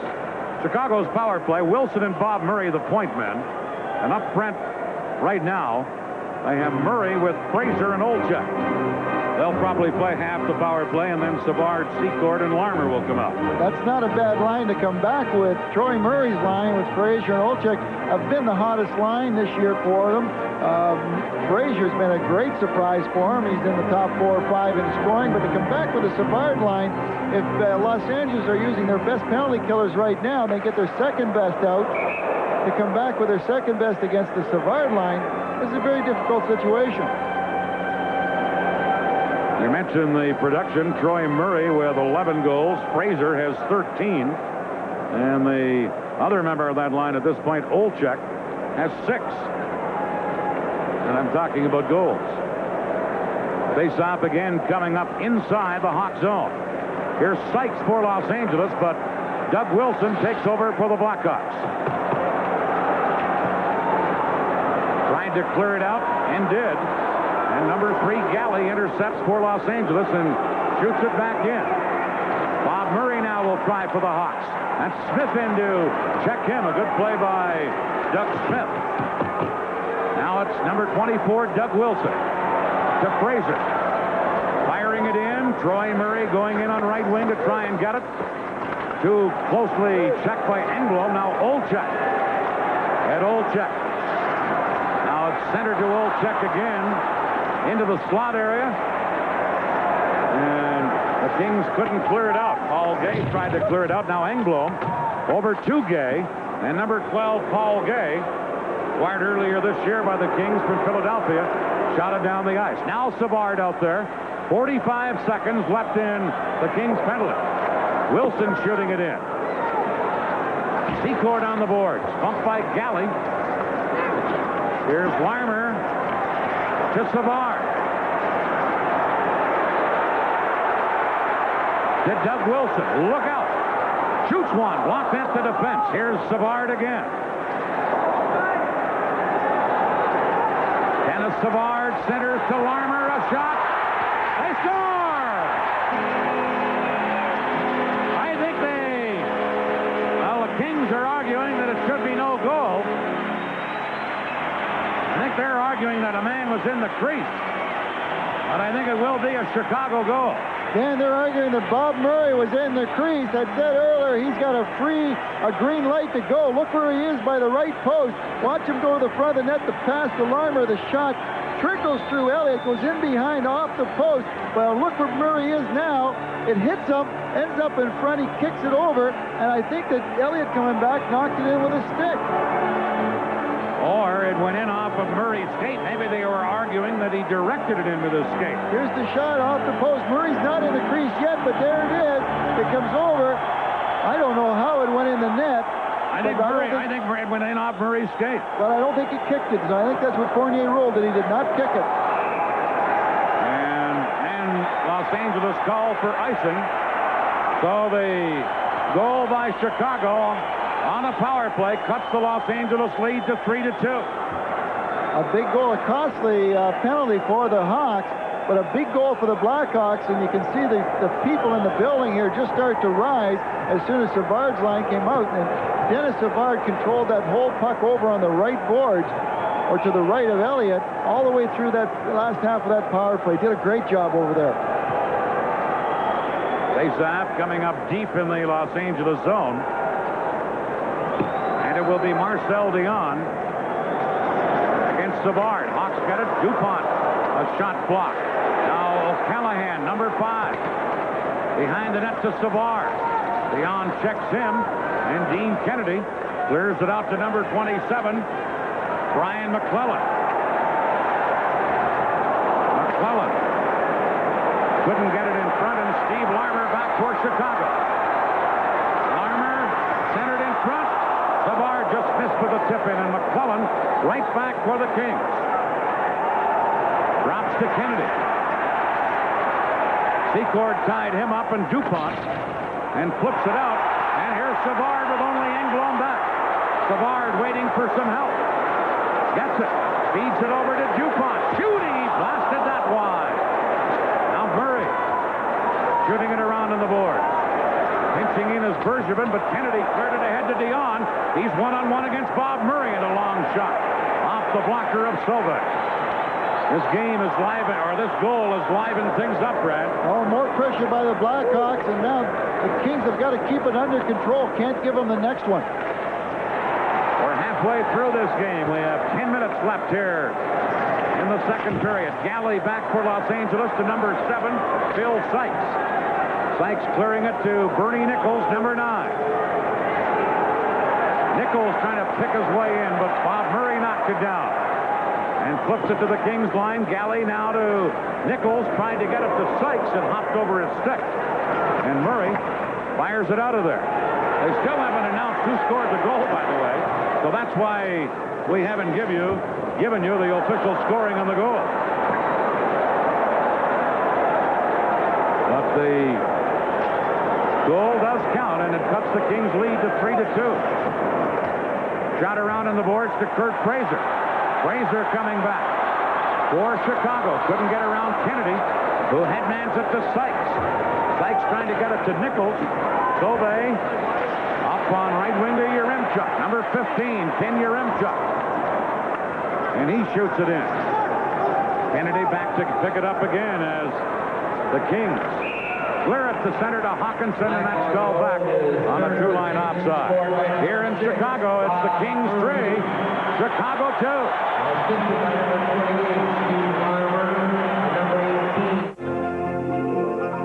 2. Take a look at some very special Christmas ideas from Timex. Our solid-state analog watches have no moving parts. These are microchip projected hands. Our combination quartz gives you both digital and dial timekeeping. There's also a stopwatch and an alarm. Enjoy this Christmas season. Happy holidays, everyone. From Timex. Well, they finally announced the scoring on that Chicago goal. Bob Murray did get it. Larmer and Savard the assist, 8:36 the time. So apparently it did go in off the skate of Bob Murray. Well, Bob Murray was the last one to touch the puck as it came off the post, so he's going to get credit for it. He didn't actually knock it in. I think as the puck went in the thing, it hit his skate, trickled in. If it hits your skate and goes in, it's a goal. If you intentionally try and kick it or direct it in, then it would be disallowed. Here's Fraser. His shot wide of the net. Fraser gets it back to the goal, and Brian Engblom tied up by Fraser, and now it's Dean Kennedy for Los Angeles to Hawkinson.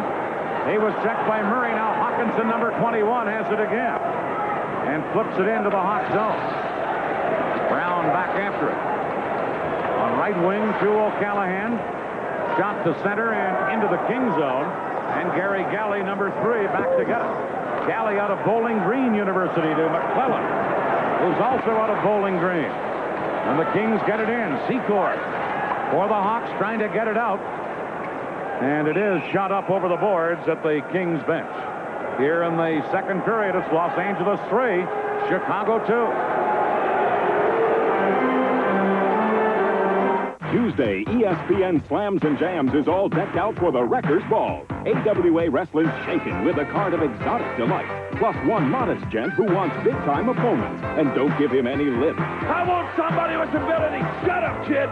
Next, the T-Birds plan to knock the Bombers so low they'll have to reach up to tie their skates. It's roller derby time, America. Then dial Dick Vitale for a college basketball special. The outrageous Oracle knows all. Just ask him. All Tuesday. 7:49 left in the second period. The Kings with a 3-2 lead. Chicago's applying a lot more pressure right now, Dan. The Chicago defensemen are doing a lot more pinching. I think they're putting a lot of pressure on the LA defense by doing that, and also on the wingers. They can get something going here. It can turn the game entirely around. Here's Jay Wells, shoots from the point, wide of the net. And then Secord comes up with it. Ahead to Larmer, to Savard. Wells is there, and he fired it up. By the way, Brad, the Kings have used 4 defensemen in this game. This is their second game of the weekend. That could tell the tale before this game is over. Oh, definitely. They feel right now, I would imagine that they're going to go with their best 4. They want to win so bad because of the record. Here's McClellan, a shot. That got in behind Sauve, but DuPont was there to stop it. And now it's shot in offside by the Kings. Sauve didn't stop that. Jerome DuPont did. Jim Kelly, take it. All right, Dan, it's this night in the National Hockey League on November 24th, 1985, but let's go back 6 seasons now, because for the Los Angeles Kings, Charlie Simmer's streak began, the Kings' longest goal-scoring streak. It was 13 games, and it began on this night in the National Hockey League. With that goal right there, 13 consecutive games, Charlie Simmer got a goal for the LA Kings. Dan and Brad, on that last goal by Bob Murray, whether he kicked it in or deflected it off his skate, he was clearly in the crease. Should the goal have counted? Well, he went in to the crease to get the puck, so then that doesn't matter. I think the argument was about whether he directed it in. If the puck is in the crease, you can go in there to get it. The puck was in the crease before Bob Murray went in. Well, what they think they were arguing was that the fact that he was in the crease when the puck went into the net, regardless of whether he kicked it in or went in off his skate, they said he was in the crease. Their argument was that he was in the crease when the puck went in the net, but the puck preceded him into the goal crease, and that way Ron Fournier allowed it. And that's the right call. A good call. 6:38 now left in the second period.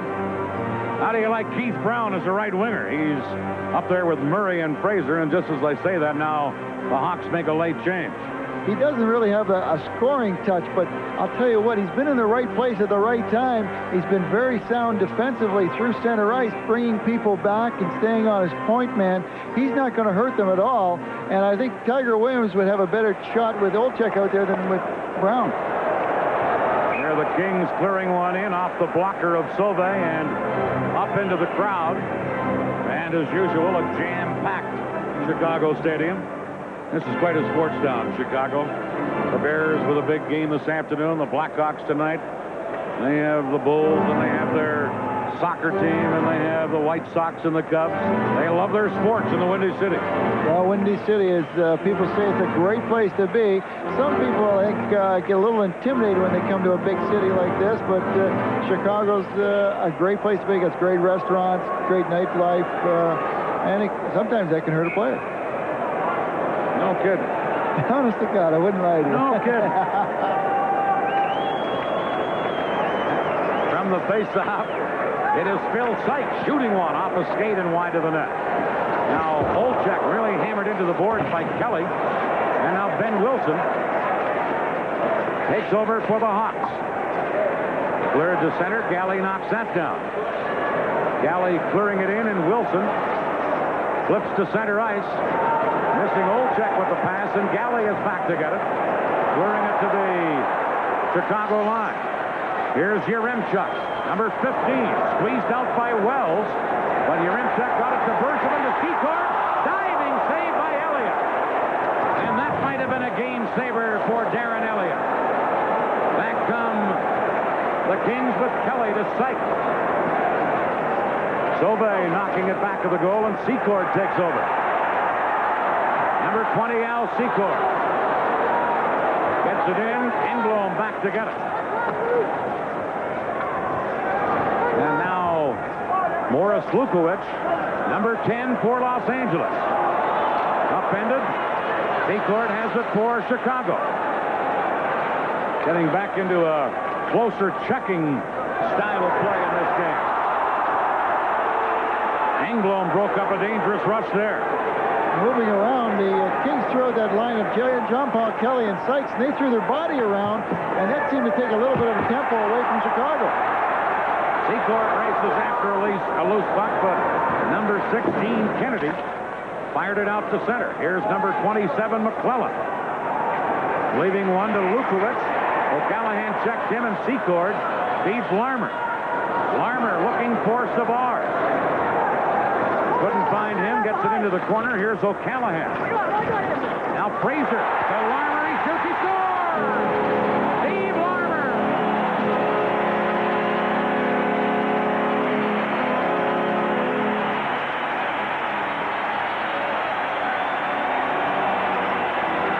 Steve Larmer started to play when he gained the Los Angeles Kings blue line with control of the puck. He kept the control of the puck.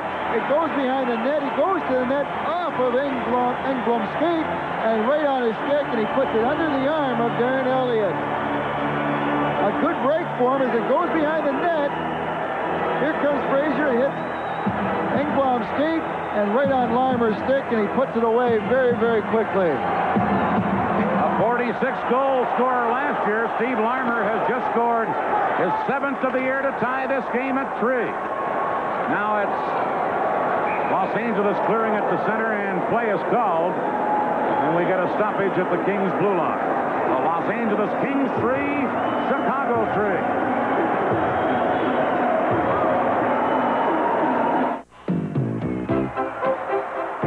3. Look what just popped up. The new Sony Handycam. A video camera recorder that sees and hears every move.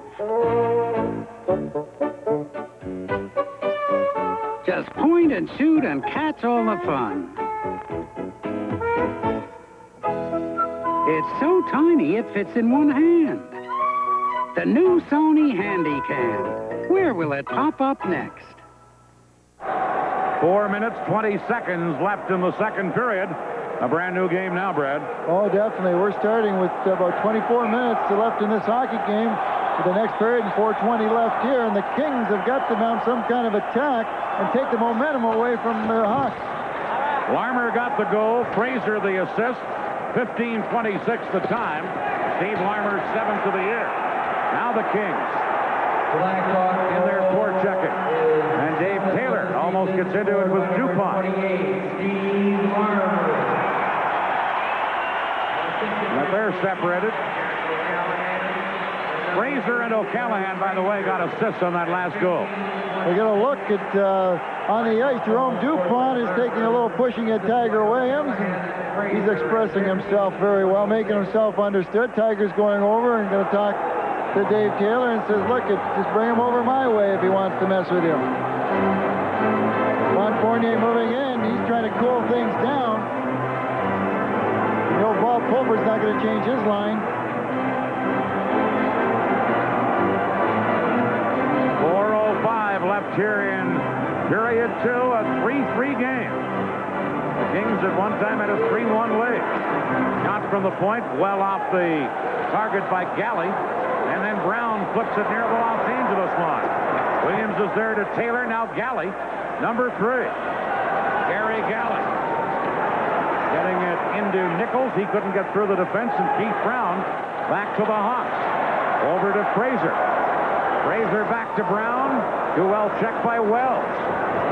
Nichols now with the puck for Los Angeles. Drops it back of his own goal to Galley. Number 3, Galley. Off the boards at center for Williams. And Williams flips it in. DuPont back to get it. To Troy Murray. Headmanning to Brown. And then shot in. And Eliot leaves it there for number 6, Dean Kennedy. To Tiger Williams, who pokes it in. And Bergevin goes back for Chicago. Bob Murray is there.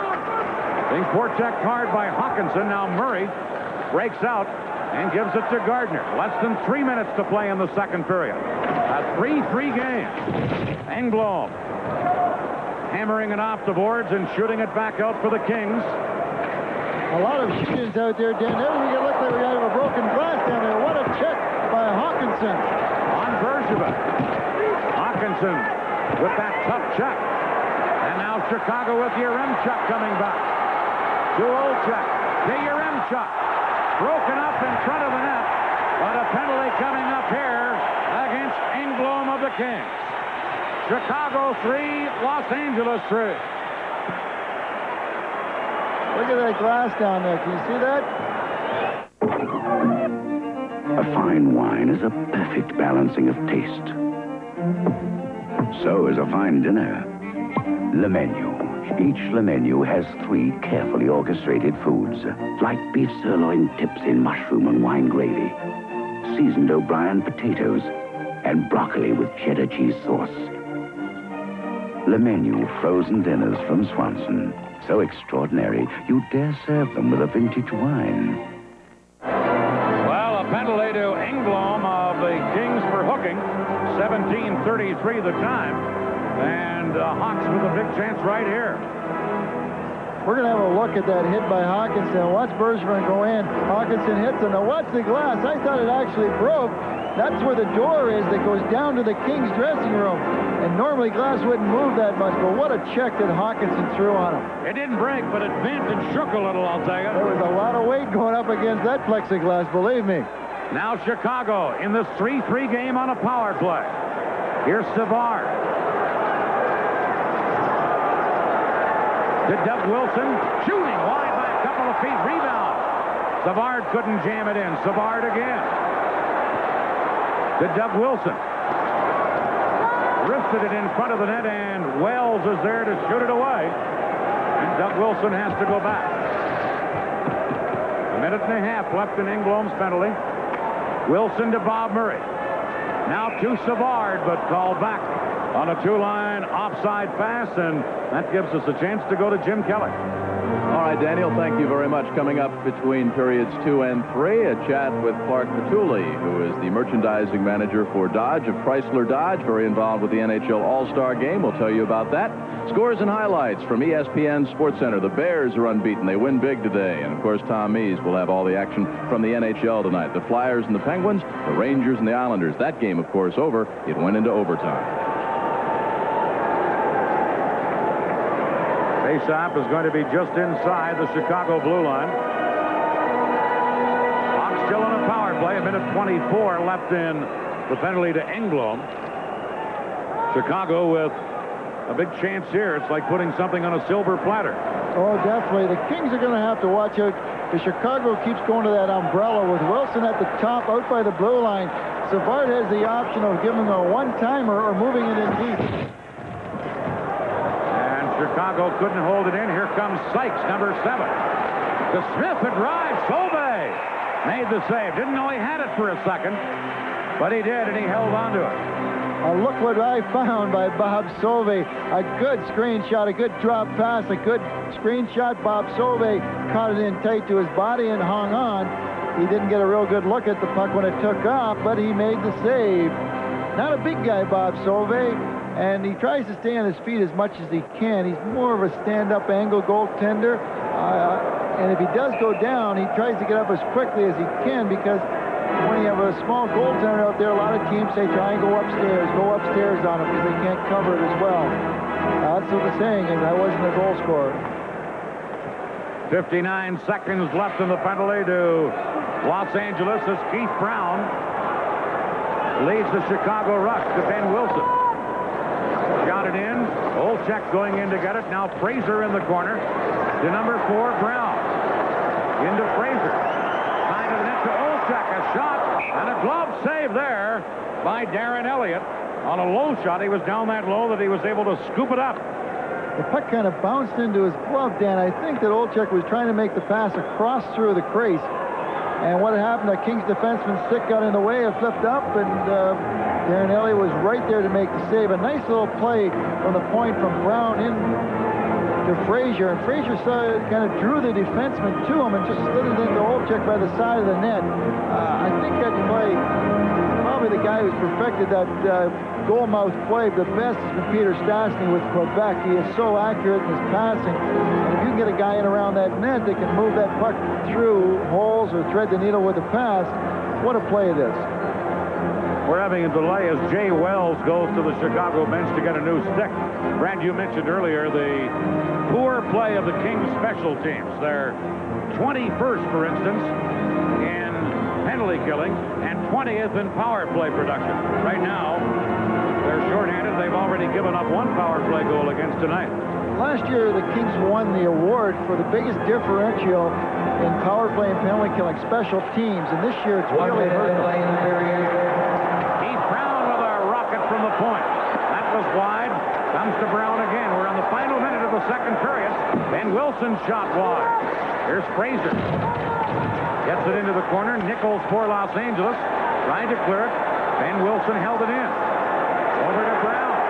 Brown shoots one. Eliot stick save, and then Dion cleared it to center ice. And then it's called on a 2-line offside pass. We're down to just 7 seconds left here in the penalty to Brian Engblom.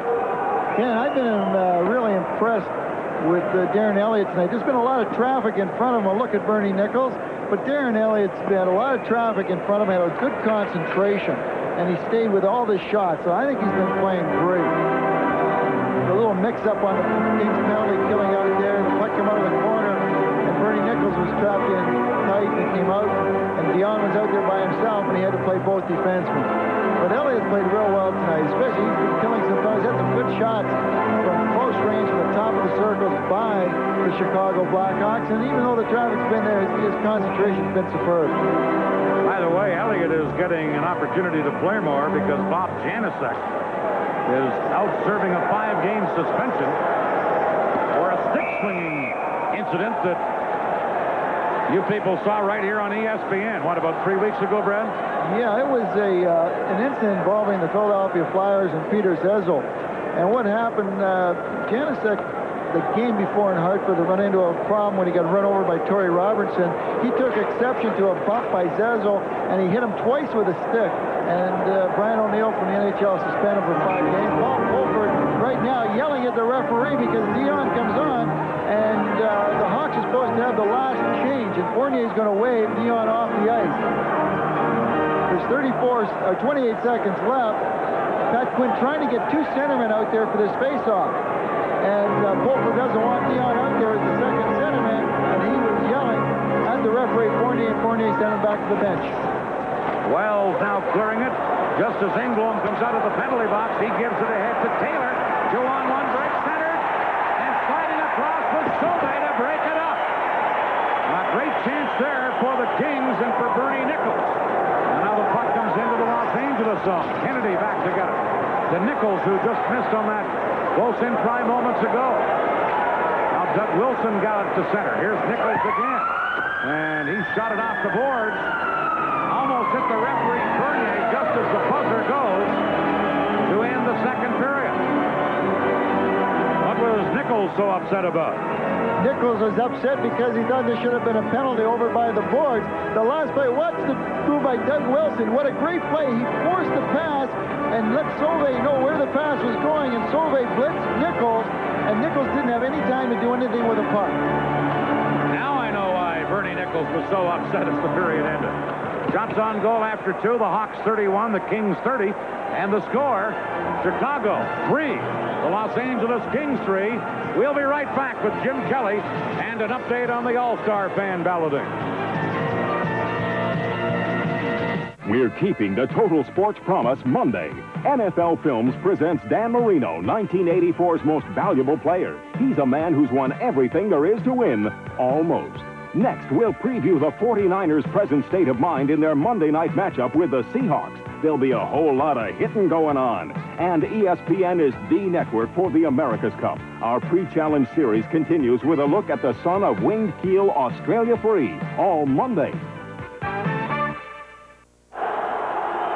Welcome back to Chicago Stadium. The Blackhawks scored first. The Kings got 3 unanswered goals and then 2 by the Blackhawks in the second period. We are knotted up 3 apiece. I'd like to show you the National Hockey League All-Star ballots once again. It is the first time that fans have been given a chance to select the starting NHL teams in the history of the league. And you see at the very top, Chrysler Dodge. And our guest between periods is Clark Batuli, who is the National Merchandising Manager for the Dodge division of Chrysler Dodge. Here in Chicago, the Blackhawk games are all sold out, so you can't get into the arena, which is where most of the ballots are. But, Clark, where else might you find an NHL All-Star ballot? We think the next best place is your local Dodge or Chrysler Plymouth dealer, Jim. They're also available through Sporting News and Sport Magazine, the next issues of them. So that's where we'd like you to go to get them. And I think also in the in-flight magazines on several airlines coming up as well, starting in the month of December. The balloting actually began back on November the 1st, and some of the early results will be announced about the 1st of December, and of course on ESPN, we'll find out some of the leading vote getters. The obvious question is, why would Chrysler Dodge get involved? What would the purpose be? Well, All-Star balloting is a natural extension for us of our sponsorship of the Player of the Week and Month and Year, Jim. We've been sponsoring that. This is our second year of sponsorship with the NHL, and we're very, very proud of that sponsorship. We feel that our goals to be the best at Chrysler Corporation seem to be a salute of excellence, and that's exactly what both of these programs do for the NHL. There was a big ovation before this hockey game began for the Chicago Blackhawks' Kurt Frazier. He was the NHL Chrysler Dodge Player of the Week, and there's a lot of excitement brewing around the league for that program as well. That's exactly right. That's worked out very well for us. We have prizes for the Player of the Week, Month, and Year, and a lot of those prizes go, the money that's donated goes to the local youth hockey team that winner would represent, and we think it's an excellent way to help the sport. Clark, besides the excitement of being able to vote for the All-Stars in the National Hockey League for the first time in league history, there is more involved if you fill out a ballot. That's exactly right. There is a sweepstakes that people can win and win prizes to the All-Star game in Hartford, as well as some other trips and prizes courtesy of United Airlines. So it's a very, very good program. And the support around the league, all 21 teams, excitement brewing in all the arenas, it's just been outstanding. Well, it's great, and we're very proud because our local Dodge and Chrysler Plymouth dealers are beginning to develop relationships with some of the local teams, such as right here in Chicago, as well as Boston, and a few others that we have brewing. So it's a great association between Dodge, Chrysler, and the NHL. Well, also some excitement up in Hartford, home of the Whalers, because that will be the site of the League All-Star game coming up in February. And that, of course, will be carried right here live on ESPN. So go fill out a ballot. I've already filled out mine. I'm not sure if I'll be flying, walking, or driving one of your Dodge cars, but I'll be in Hartford for the All-Star game. I will, too, and I hope you're going to be driving a Dodge there. All right, Clark, very much. Thank you for joining us on ESPN. Go enjoy the third period. Should be a good one. Thank you, Jim. Looking forward. Okay, don't forget, stop into any of the rinks or any of your Chrysler Dodge dealers and pick up a ballot for the NHL All-Star. Woodfield Cycle does it again. As the Midwest's largest Yamaha snowmobile 3- and 4-wheeler dealer, they're having their super annual pre-season sale. You'll find the best prices on fall and winter fun. Check out the new line of Yamaha snowmobiles and accessories. Don't make a $1,000 mistake. Come to Woodfield Cycle Center and join in the fun. Schaumburg Toyota says pardon our death. The Midwest's largest Toyota dealer is knocking down walls to expand. Now, to make up for the mess, Schaumburg Toyota is making deals. While the roof goes up, savings go sky high. While the plumbing goes in, prices go down the drain on brand new Cressidas, Celicas, Corollas, Supra, Scarlets, and Tercels. Don't miss Schaumburg Toyota's expansion sale. But watch your step. You might just fall for our lowest Toyota prices ever. 875 Gulf Road in Schaumburg. Hi again, everyone. I'm Tom Mees back in our ESPN hockey studios. Injuries seem to grab the headlines around the NHL every week. They're part of the game. In this case, well, the Chicago Blackhawks have lost left winger Darryl Sutter for at least 2 months after Sutter separated a shoulder, underwent surgery for that injury. The Detroit Red Wings, who can use all the defensive help they can get, have lost veteran defenseman Harold Snepps, the man in the middle there, for 3 weeks following arthroscopic knee surgery on his left knee. Ken Linsman of the Boston Bruins has been sidelined with a broken knuckle in his hand. He joins Charlie Simmer, already on a growing injury list for the Boston Bruins. And the Detroit Red Wings, who signed free agent center Adam Oates out of RPI, the Collegiate National Champions, with great hopes, have sent Oates down to their farm team in the American Hockey League, the Adirondack Red Wings. Adam Oates just hadn't been producing. He played 17 games for the Wings, had a grand total of 1 goal and 1 assist. Well, let's take a look at the leaders now among goaltenders in the National Hockey League as the race for the Vezina Trophy is on. Bob Froese of Philadelphia is doing very well indeed at 2.63, followed by Doug Keynes of the Boston Bruins. John Van Beesbrook, who's great at Madison Square Garden and not too bad at all on the road either, and Al Jensen of the Washington Capitals. Well, the Washington Capitals in the Patrick Division, and speaking of that division, a big Patrick Division battle tonight between the Rangers and the Islanders. Third period, Ted Sater, Ranger coach, giving his team instructions because they trail late in the game 3-2. And this is what I want you to do, guys. I want you to give the puck to Reijo Ruotsalainen and watch him skate around Pat Flatley, shoot, and score to tie the game late. We're tied at 3. Now, in the overtime, the Rangers' Grant Ledyard had a great shot to score. Tomas Sandstrom a great shot to score. The puck is turned aside. It's batted loose to center ice. The blue-clad Islanders, who were shut out last night at home by the Rangers, hey, here's a mistake. Greg Gilbert intercepts the pass. He shoots, and he scores. And Ron Scott, who's made 2 starts in goal for the New York Rangers, has lost them both in overtime, and the Rangers have yet to win a game in overtime this year. They have now lost 6 games this year in overtime. The Philadelphia Flyers, as they always do against the Penguins in the Spectrum, win, but it wasn't easy. Philadelphia had to score 4 times in the third period. Dave Pullen had the hat trick in that game for the Philadelphia Flyers, and Ilka Sinisalo also had a couple of goals. As far as our game is concerned, didn't I tell you? At the end of one period, L.A. led Chicago 3-1, but I told you the Blackhawks always storm back at home after falling behind early. On the power play, Dennis Savard, number 18, to Steve Larmer. Larmer, number 28, knocks the puck eventually over to Al Secord. Secord, who got the first goal in the night for the Blackhawks, is there to help tip it in. But that was actually Bob Murray, who later got credit for the goal. So L.A.'s lead is cut 3-2. Then, number 28, Steve Larmer, would tie the score with assists from Kurt Frazier and Jack O'Callahan. Larmer beats the helpless goaltender Darren Elliott, who's really playing a pretty good game tonight, but he's been left without much defense several times. There's our goal-scoring summary. 4 in the first period, 3 of them for the L.A. Kings. Both second-period goals were scored by Chicago, Murray and Larmer. We are tied at 3-3. It should be one heck of a third and final period. Maybe some overtime tonight at Chicago Stadium. Who knows? Maybe the Foghorn will get an overtime workout if that game does end up in a tie at the end of regulation. Dan Kelly and Brad Park are standing by at the jam-packed Chicago Stadium, which, as always, has a crowd of over 17,000 on hand. They're great hockey fans in Chicago. The Blackhawks on a roll. They're unbeaten in their last 3, and although they trailed 3-1 at one point tonight, they've come back to tie with those 2 goals in the second period of play. 3-3 our score. The Kings and the Chicago Blackhawks. 3-3 the score. We'll be back in the third period of play in just a moment.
Last year, an automotive writer said a Volvo Turbo could peel the skin off an Audi 5000S Turbo. What are they saying about our turbocharged Volvos this year? The Volvo 740 Turbo drives sharp. It shadows your every move. It's a mighty car with a proud bearing, ferocious might, immense charm. The 740 Turbo is a wonder, tickling the leading edge of the state-of-the-art. The Volvo 740, still one of the world's great cars, regardless of price. Do you want to know everything about the NHL? You can with the NHL's own official guide and record book. It has statistics, photos, draft choices, and player information about every NHLer from 1900 to 1986. If you like your hockey, the NHL guide is for you. The guide and record book is available at any NHL game, wherever books are sold, by mail, or by calling 1-800-CHAPLAIN. To reserve your copy, send $14.95 plus $1.50 postage and handling to NHL Guide, P.O. Box 99E, Trenton, New Jersey.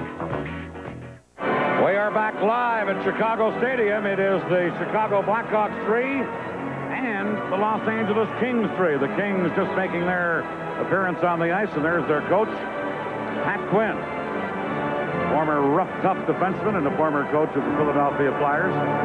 Well, the Kings had the Hawks on the ropes, but they let them get off, Brad.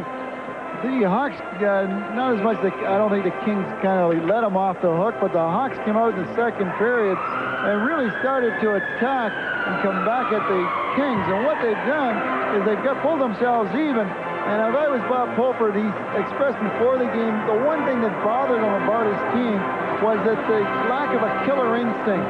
They played 2 good games. He was worried that his team might take the Kings a little bit lightly tonight. And they did do that because Los Angeles jumped off to that lead, but they fought their way back. He has to be a little bit concerned that maybe hopefully they're not going to be content with that. Fans may have seen the Kings returning to the ice going up a stairway. This is the only rink in the league you have to climb the stairs to get to the ice surface. Well, some rinks, Philadelphia, there's a little ramp, but this has got the biggest stairs, and they are steep back there. And you know something, Dan, as I got older and I played, the longer I played, the steeper they got. And the knee ached a little more. I don't know if it was tougher going down them or coming up them. Ron Fournier is ready at center ice. That white-haired gentleman is the general manager and coach of the Blackhawks. Bob Pulford, at one time, of course, he used to be the coach of the Los Angeles Kings, so he knows a little bit about both of these squads. A lot of the players were disappointed when he left Los Angeles. He had brought some good organization and made their team very, very competitive out there in the early 70s when he took over. And a lot of players, I think Marcel Dion being probably the most outspoken, that when Pulford moved on, that it really hurt their organization. He's come here to Chicago. He's got them somewhat competitive. He's been back and forth from and off the bench.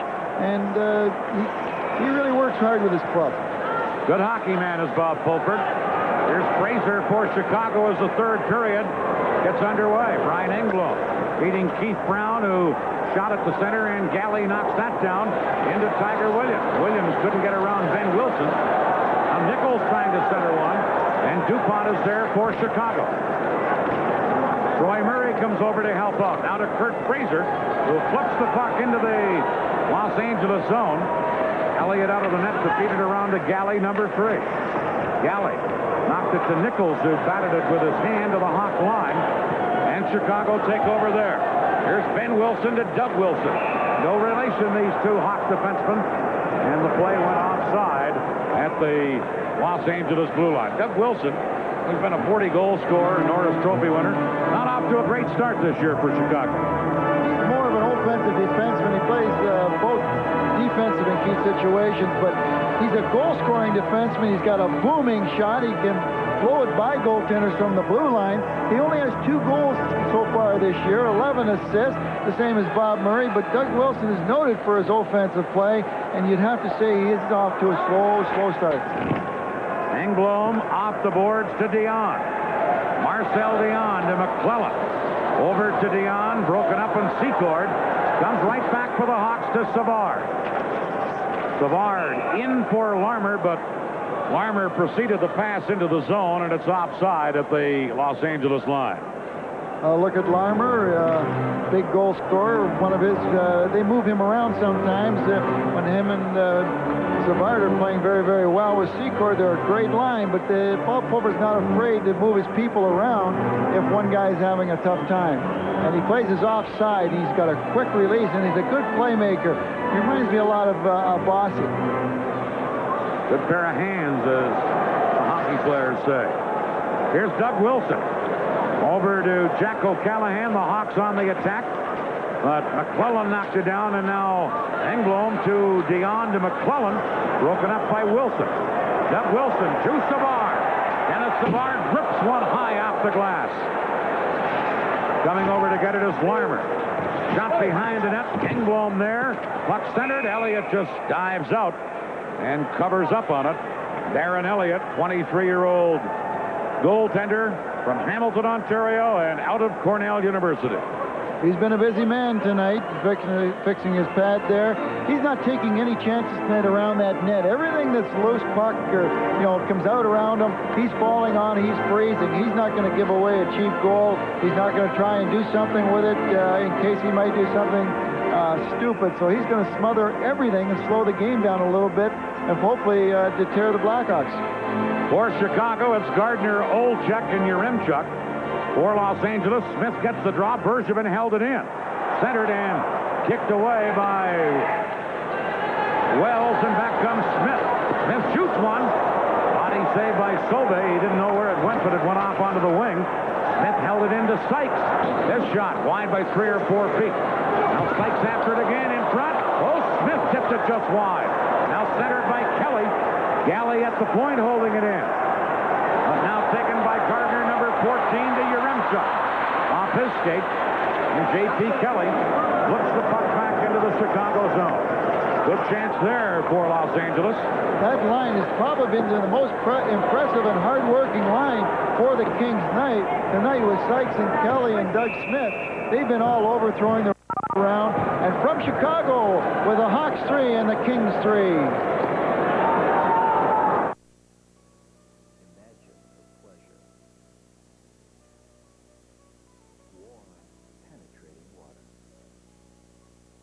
Welcome to the world of Norbert Pools and the luxury of whirlpool spas. For relaxing entertainment or tension-releasing therapy, Norbert Pools has a spa for you. Visit the largest selection of spas in town. 18 models to choose from, all available for immediate delivery. Come to Norbert Pools at Silver Park, Niles, and Miles. Look at this car. It's worth at least $1,000 or more at this Plains Chrysler Plymouth, because all these 85 cars will be sold at a tremendous savings for you. Like this 85 Plymouth Line K for just $79.57. And don't forget your trade is worth $1,000 or more on any new 85 in stock. Push it in, pull it in, or tow it in, but just bring it into this Plains Chrysler Plymouth. 622 East Northwest Highway in this Plains. Or call us now at 298-4220. At least $1,000 for your trade. Because we want your business. There you see the time remaining, 17:37, a 3-3 game. As Bernie Nichols gets ready to face off with Troy Murray. Murray winning the draw, almost lost it, and gets it back again, and here comes number 19, Murray, to number 8, Fraser. Kurt Fraser firing it in. He's Brown into forecheck, gets it to Murray. Murray firing it back to the goal to Fraser. Fraser put it in front of the net off a stick and deflected to center. Ben Wilson hustling back. Wilson off the boards to Troy Murray. He drops it, and here comes DuPont, number 25. Long shot wide of the net. Tiger Williams knocking it back of his own goal. Engblom takes a hit, but cleared it around onto the boards. Now here is the centering pass. Ben Wilson's shot blocked, and Engblom has it and fires it off the boards to center ice. DuPont for Chicago. Drops to Ben Wilson. Clearing it, and Kirk Fraser now takes over for Chicago. Got it to the Kings line. Nichols takes over there, and Bernie Nichols flips it in. Ben Wilson going back together. Over on the left wing boards to Kurt Fraser, and Fraser to center ice. Got it to Troy Murray, who dumps it in. And Jay Wells, number 24, back for the Kings. Here's Galley. Ahead to Lukowitz off his stick. And now Doug Wilson for the Hawks. To O'Callahan. Jack O'Callahan shooting it in. Savard in to get it. Now Larmer with a quick shot. Elliott a glove save and quickly cleared it to McClellan, who headmans it to Morris Lukowitz. He couldn't get anywhere. Now Wilson got it to center ice. And the teams go back into that very cautious style of hockey. A lot of shoot it in and shoot it out type play right now, Brad. They're playing a game like it's very important, almost like a playoff game. Like this game is that important to both clubs. They don't want to get themselves making a crazy mistake or a crazy gamble. Keep the puck in center ice. Here's Dennis Savard for the Hawks. Stops on a dime, dropping it back to Doug Wilson. Wilson, drop one, that hit Galley and bounces into the hot zone. And O'Callahan has to go back. Jack O'Callahan cleared one. Intercepted by Sykes. Sykes into the Chicago zone, but broken up and cleared back out. Now, Dean Kennedy dumping it in. Here's J.P. Kelly around on the boards to Sykes. But Wilson was there to poke it away. Now Smith held it in for Los Angeles. Here's Kelly on the other wing, getting it into the corner. Doug Smith center. Oh, and Sykes trying to get it to Kelly, but a good defensive play by O'Callahan. Back comes Olchek. Ed Olchek to Yaremchuk. Trying to step around a man, lofts it, and back comes Smith. Number 23 for Los Angeles. Doug Smith trying to feed it in front. Yaremchuk just knocked it down. And the Hawks come back. 4-on-2 break for Chicago. Here's Gardner working in. Saved by Elliott on Bill Gardner. And now the game opens up a little. Oh, both teams are going after it anytime opportunity they get. And live from Chicago with the Hawks 3 and the 3.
When you're out on the slopes, most any thermals can keep you warm. The real test is when you're stuck up here in the wind and the cold. That's why we use a new thermal fabric called Thermax to stay warm. Thermax keeps you warm by keeping you dry.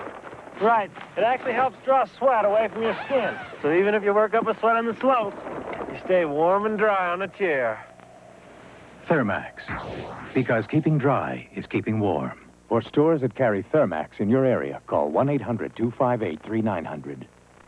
We're back live in Chicago Stadium. I'm Dan Kelly, Brad Clark alongside Jim Kelly, your host in the ESPN studio, and we have a fine game for the fans tonight. Oh, yes. This thing is going to pick up and heat up as we get down to the wire. We're going with 3 lines on each team right now, Dan. Buck shot in by Chicago, and then scooped back out and scooped up over the glass by the Kings. Jim Kelly, how you doing down there in the studio? Well, we're doing pretty well, Daniel. We're getting all set for Thursday night football here on ESPN. It's Thanksgiving night, November 28th, and it's one of the most time-honored rivalries in all of college football. The Longhorns up against the Aggies of Texas A&M, live and exclusive on Thanksgiving Day evening. It'll be with Jim Simpson and Paul McGuire. And, of course, don't forget about the bonfire. As the legend goes, if the center pole of the blaze still stands at midnight, the Aggies will beat the Longhorns. We'll find out right here on ESPN. Play underway as Taylor moves in for Los Angeles to Tiger Williams. Williams trying to center one, did. Now picked up by Galley into the corner for Williams. Williams centered it, and Wilson was there to break it up and shoot it away. This is Jay Wells, number 24, leaving it there, but Frazier stole it. Centered, and the Kings break it up. And Tiger Williams then flips the center. And Wilson back into the hot zone. Again, Brad, I think of the fact that, for the most part, the Kings have gone with 4 defensemen all night. The defense could be getting tired, but this is the first game on the road trip. And a third game on the road trip. I have some bearing probably in the last 5 minutes, and if we get to overtime. Here's Frazier for Chicago trying to clear it in. Engblom flipping it down into the hawk zone. Wilson is there to shoot it back out. And now McClellan has it. Speaking of using 4 defensemen, I know a lot of defensemen who play in the league like that system. They feel they're much more in the game. Did you feel that way? Oh, yes. I think as you're going along, you're going back every other shift, you feel more in the game. You don't have to worry about matching lines. There seems to be a better flow to your play. Here's Los Angeles breaking out, led by Dion. Dion leaving it for Lukowitz. Lukowitz winds up, shot off the skate of Savard and ricocheted to the corner. Here's Secord clearing it up. Engblom fires it back in, and O'Callahan for the Hawks. They head to Secord. Secord dumps it in, and Engblom is back for Los Angeles.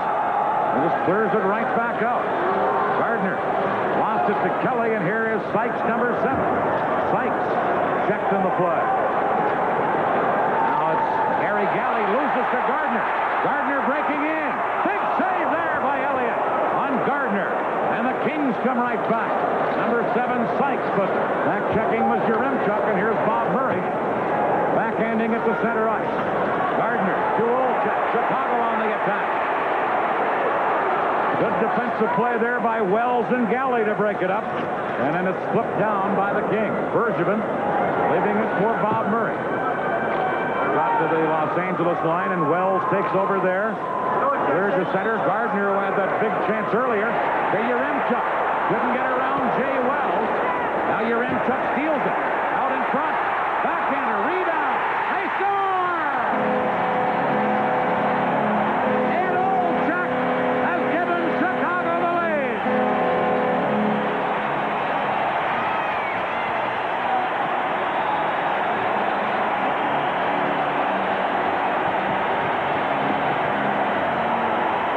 Ken Yaremchuk doing all the work on the play, stealing the puck behind the net. Eliot making the save, and Olchek comes in and flips it over Eliot into the empty net. There's the play of Yaremchuk putting the stick on the defenseman's end, walking out in front. Eliot makes the first save. Now you're going to see Olchek come in and just chip it into the empty net. They love it in Chicago when the Hawks score, but particularly when Olchek scores, the 19-year-old native of Chicago, and he has just given the Hawks the lead with his 7th goal of the year. Chicago again, Keith Brown to Troy Murray, but broken up and knocked to center ice. DuPont back to his own line to Wilson, now to Troy Murray to Kurt Frazier. Frazier, number 8, feeding it to Troy Murray, and it was broken up by Dave Taylor. And here's Tiger Williams for the Kings. Into Nichols. His shot and a glove save by Sauve. And play whistled the play down. Here in the third period, the Hawks lead Los Angeles 4-3. Some copier companies make televisions. Mita doesn't. Some make clock radios. Mita wouldn't hear of it. You see, we believe the best way to make better copiers is to make nothing but copiers. A philosophy that's helped me to create some of the most remarkable copiers anywhere. After all, we didn't get to be the fastest growing copier company by making cameras. Mita, all we make are great copiers. Call 1-800-ABC-MITA. Olczyk didn't make any mistake when he got that chance in the rebound, Brad. Oh, I'll bet you his eyes were as big as that net. He just pounced on that one. And it gives Chicago the lead at 4-3. Puck back into the Los Angeles zone as the Kings work it to Nichols, to Taylor. Taylor got it to the line. DuPont knocking it down. Now Dean Kennedy tried to break up the play, and he fell back on a two-line offside pass anyway to inside the Chicago blue line. Well, the work has been cut out now. They get Olczyk for the Kings, but Olczyk giving the Chicago Blackhawks the lead. Born and bred here in the Windy City. He's a big favorite here. He was off to a great start early in the year, but his goal production has slipped. And now this seventh goal of his, I think this year, is something that might get him on track and get him going again. Olczyk had 20 goals last year, and that was his 7th this year. The scoring play, Olczyk from Yaremchuk at 8:35. Now Chicago clearing it down the ice, and we're going to get a stoppage in play, and I think that the referee, Fournier, is going to hand out coincidental penalties here. He is. Savard of Chicago and the King defenseman, Gary Galley. So coincidental penalties meted out by the referee, Ron Fournier. Ron Fournier was on the other side of the rink, and Gary Galley came across and took out Savard. Got an interference play, and as he was speeding away, Savard gave him a little tap on the back with his stick. But Ron Fournier just happened to catch it out of the corner of his eye, and he called both players. We won't have a power play because of the new rule change this year. We're going to continue to have a 5-on-5 situation, and Bruce Boudreau is out playing between Secord and Larmer now. Boudreau's been called up because of the injury to Tom Lysiak. Boudreau, formerly in the Toronto Maple Leaf organization, signed on as a free agent by Chicago this past summer. Here's Doug Wilson flipping the puck up high into the Hawk zone. Knocked down. Wells couldn't clear it, and here's Larmer to Secord. Eliot slid out and just got a piece of that. And Secord just about got a big goal for the Hawks. Here's McClellan for Los Angeles. Shot to center. Wilson couldn't knock it down. Here's Lukowicz to Dion. Sauve with a save as Dion shot it into his pads. Now behind the goal, Lukowicz to Dion. Trying to center, Dean Kennedy coming over to get it. He centered one, Sauve knocks that away. And now it's shot out of there by Larmer to Secord. He tried to feed Boudreau, who's out spelling off Savard, who's in the penalty box. Now it's Dion. Marcel Dion with a shot. Glove save by Sauve, cleared to Yaremchuk. And Yaremchuk fires it down into the King zone. They ruled that Engblom could have played it. There's no icing. Here's Engblom off the boards. Yaremchuk held it in. Then Yaremchuk shot one wide of the target, and Eliot dives out to cover up. 9:04 remaining. It's the Hawks 4, Los Angeles 3. The human hand. It's not flat. It's curved. And now, finally, there's a glove built around it. Finally, from Wells Lamont, Grips. The only all-purpose leather glove with a patented pre-curved design for a comfortable grip that just won't give. Grips from Wells Lamont. Look for Wells Lamont gloves at the sign of the mule. A tough night for both goaltenders here in Chicago. There's a lot of good scoring opportunities at both ends. I'm not talking about long shots, but people are getting in alone and makes it very tough on both goaltenders. Eliot has had to face 37 shots. The Kings have had 26 at Bob Sauve. And it's 4-3 Chicago as J.P. Kelly works his way out and into the Chicago zone. Now Doug Smith back of the goal to Kelly. This line has worked hard all night for the Kings. Here's Smith. Backhander Sauve. A good short side save. Now Kennedy. Got it behind the net. Kelly and Bob Murray collide.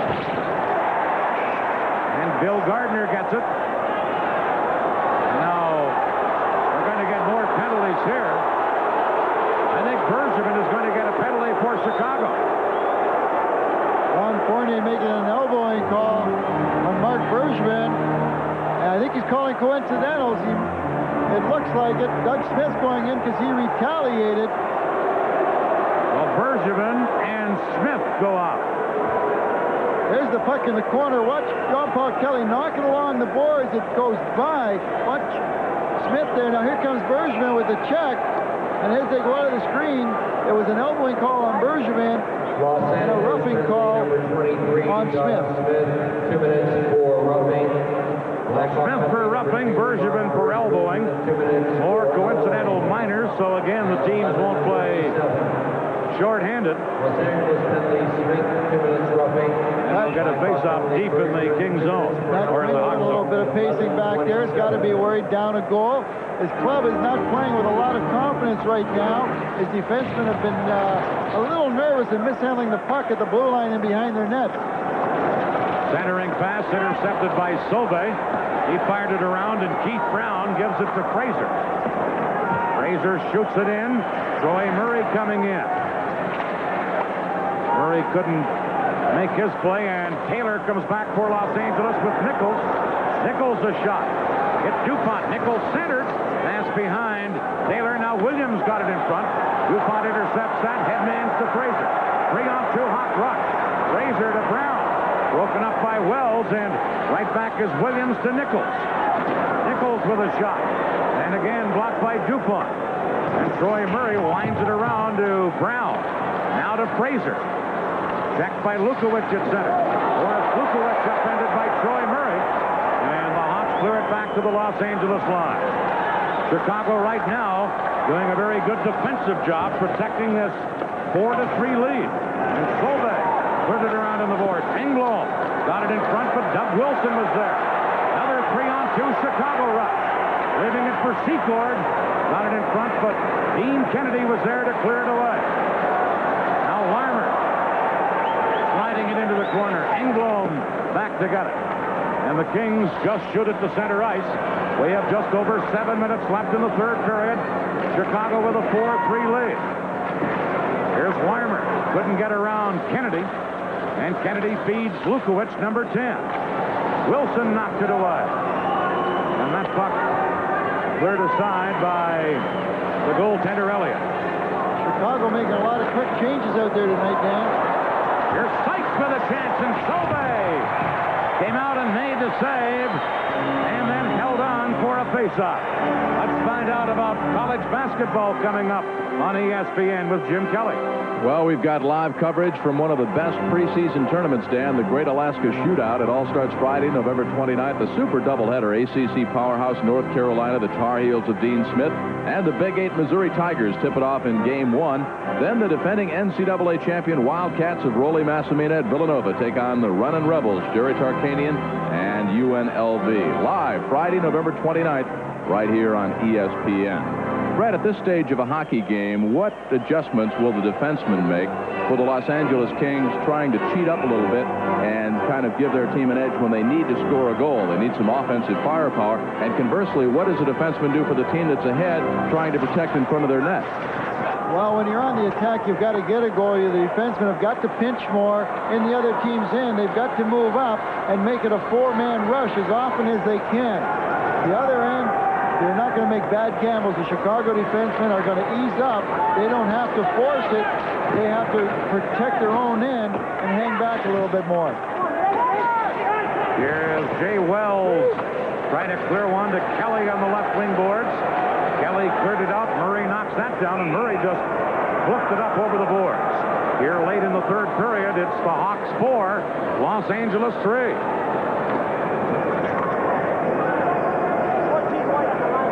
Welcome to Adventures in Insurance. Today we're with a man in the fast food business. What kind of food do you serve, sir? Toast and thick shakes. I feature white, whole wheat, rye, or pumpernickel, buttered on the near or far side. You have insurance? So it works. Plus an installment plan that lets me pay premiums monthly, quarterly, or semi-annually without interest charges from the Hartford. All company with the moose. It's a stag. By the way, what kind of thick shakes do you offer? Prune. For great deals on insurance, call an independent agent who represents the Hartford. Setting off to find America. Gonna take my own sweet time to find America. Kodacolor VR films, capturing America in all its glorious colors. And everywhere I see people smiling back at me, so glad to be in America. Kodak film, because time goes by. Alpha team, aggressor tank spotted. In a battle drill, you need horsepower, firepower, people power. That's teamwork. Moving tank, direct front, 2,000. This team uses a computer, thermal sight, laser rangefinder. Yeah. We win, the whole tank wins. The whole team wins, not just one person. Find your future in the Army. 6:05 remaining in the third period. Still a 4-3 Chicago lead. It's the Nichols-Taylor-Williams line for Los Angeles against Murray-Fraser and Brown for Chicago. Now Williams dropping it deep into his own zone, and Engblom goes back to get it to Dean Kennedy. Kennedy cleared it. Fraser knocked it down, blasting one just wide. And then Nichols had to clear it and cleared it over the glass. Yeah, a good example. Brian Engblom went back behind the net, had the puck. Pete Brown came in front of the net, and Engblom got a little nervous and made the pass to the corner. Now, Brown decided not to chase him, and those type of things, when you've got control of the puck and you rush things or you get a little bit unsure of yourself, it causes a lot of problems. And as you saw, the puck came out, Fraser got a great shot. Nichols and Murray. Murray gets the draw, and a backhander by Brown off the shoulder of Eliot. Now Brown taken heavily out by Engblom. Centering pass. Nichols there for the Kings, and he cleared it to center. Here's DuPont shooting it back in. Kennedy for Los Angeles. Back to Dave Taylor on the boards, and Taylor just slides it down the ice. He didn't want to do that. And Los Angeles will be called for icing on the play. The Blackhawks are really doing a super job right now checking. They're not giving the Kings any chance to come out of their end. They're keeping the play down in the Kings' end. They're on the puck. They're like hounds out there. No, the Kings don't have a chance to set up and come through center ice with any kind of formation. So you got to give the Hawks a lot of credit. They're creating a lot of disturbance out there. They look like a hurricane out there right now. Big face-off coming up in the Los Angeles zone. It will be Dennis Savard against Marcel Dion.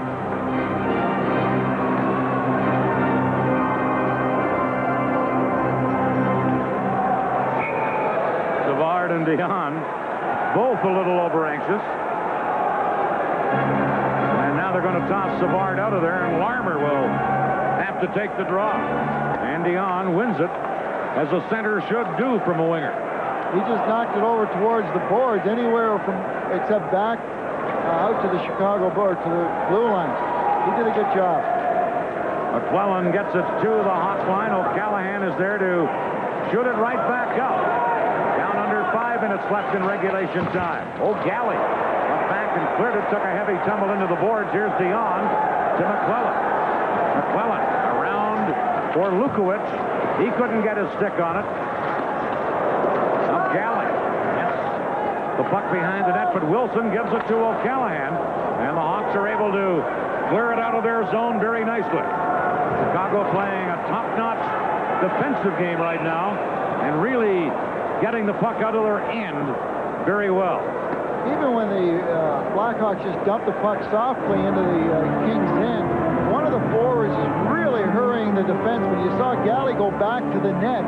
He was looking over his shoulder. Eliot stopped the puck but didn't move it, so it wasn't in the same place or on the same angle going back. By the time Galley had turned around with one of the Hawks on his tail, things had moved. They weren't the way he thought they were going to be, and he ended up crashing into the end boards. But the Hawks are not giving them any time to come out. Doug Smith and Gardner. Gardner gets it, and Bergevin shoots it in for Chicago. The Hawks with a 4-3 lead. The Kings trying to work it out. Good checking on the boards by Olchek, who forces a face-off in the Los Angeles zone. Now with 4:14 to play. Pat Quinn's got an interesting decision to make right now. He's got his two best lines sitting on the bench. He's got Sykes out there right now with Smith and John Paul Kelly. And there's a distraction that'll drive any player crazy in this building, is that big organ. And when they turn the volume up on that, along with the horn, boy, do we get a lot of noise in this building. It vibrates. It's just not noisy. It shakes. Now Kennedy around on the boards to Kelly. The Kings got it to center. Bergevin breaks that up. You see a lot of bad passing by the Kings at this point because of the great Chicago checking. There's a man on every Los Angeles player. Back comes Jeff Smith. Centers to Sykes. He scores! Bill Sykes has tied this game up. The North Dakota graduate Bill Sykes from the slot. He scored a big goal in overtime earlier this week to win a game for Los Angeles, and now he ties this one up. A beautiful play by Doug Smith to Phil Sykes, and he shoots and stops it, takes the pass and shoots it all in one motion. Here's the pass, there's the shot. Credit John Paul Kelly with going to the net and creating a hole for Sykes, and he threads the needle just inside the post to the left of Bob Sauve. A big goal.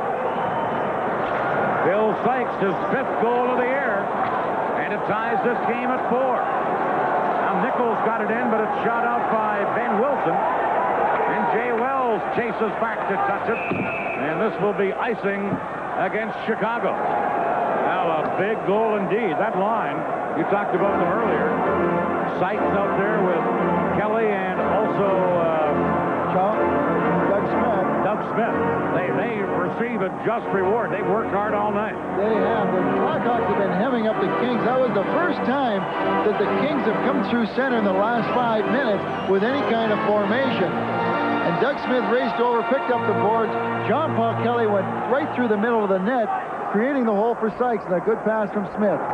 Sykes scored the winning goal Thursday night in overtime to give the Kings a victory in Detroit. And here he ties it up. Go offside. Point out the overtime goal and the big tying goal here. Those are very big goals by Bill Sykes in the last 3 games. Oh, for the Kings, they've been doubly important. The Kings are trying to rebound from a terrible start to come on the road. And right now, if the game ends the way it is, they've had a 500 road trip, and compared with what they've done through the first 20 games of the year, I mean, that means an awful lot to them. Sykes gets the goal as 5th from Smith and Kelly. 16-12 the time to tie it at 4. Now Fraser and Wells back of the net.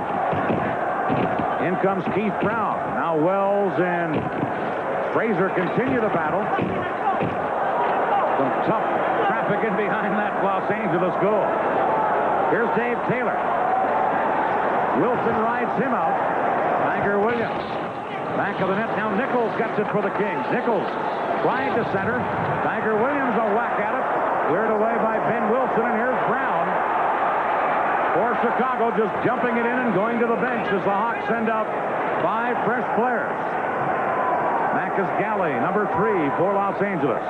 22-year-old Gary Galley to Nichols. Ahead to Lukowicz, who got it in, but O'Callahan carries right back out.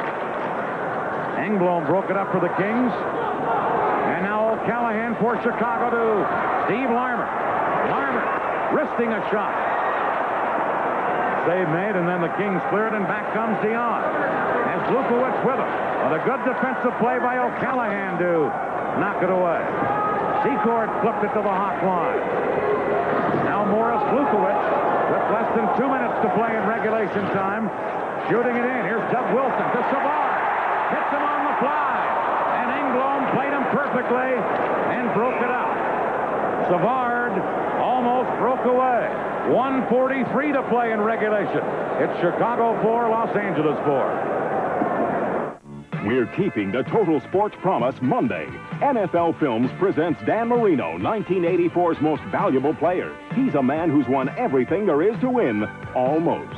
Next, we'll preview the 49ers' present state of mind in their Monday night matchup with the Seahawks. There'll be a whole lot of hitting going on. And ESPN is the network for the America's Cup. Our pre-challenge series continues with a look at the son of winged keel Australia Free, all Monday.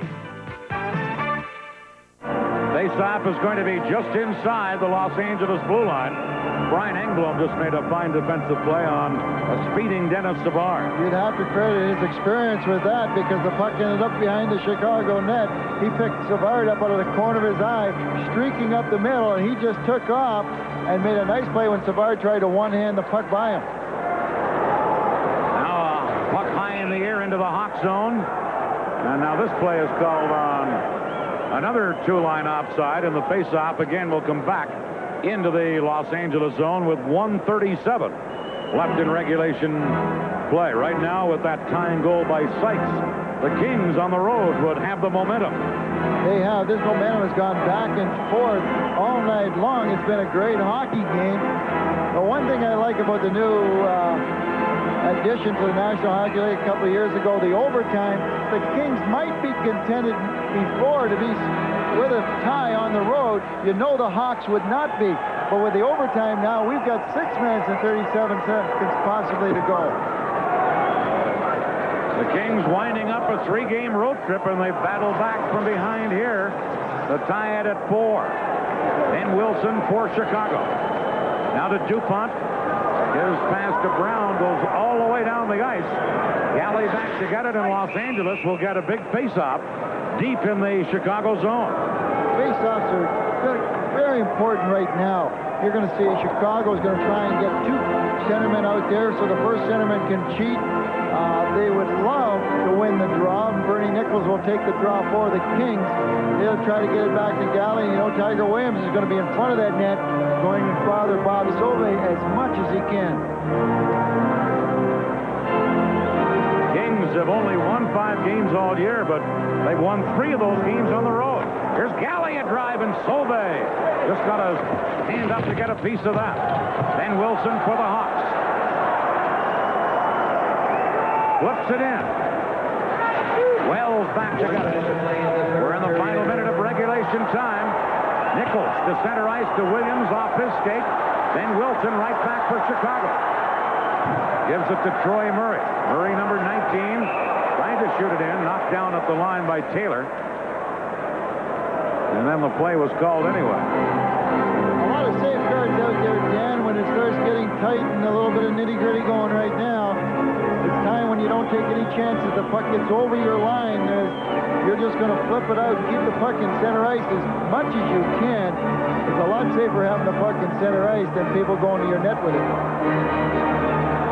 Savard, Secord, and Larmer on the ice for Chicago.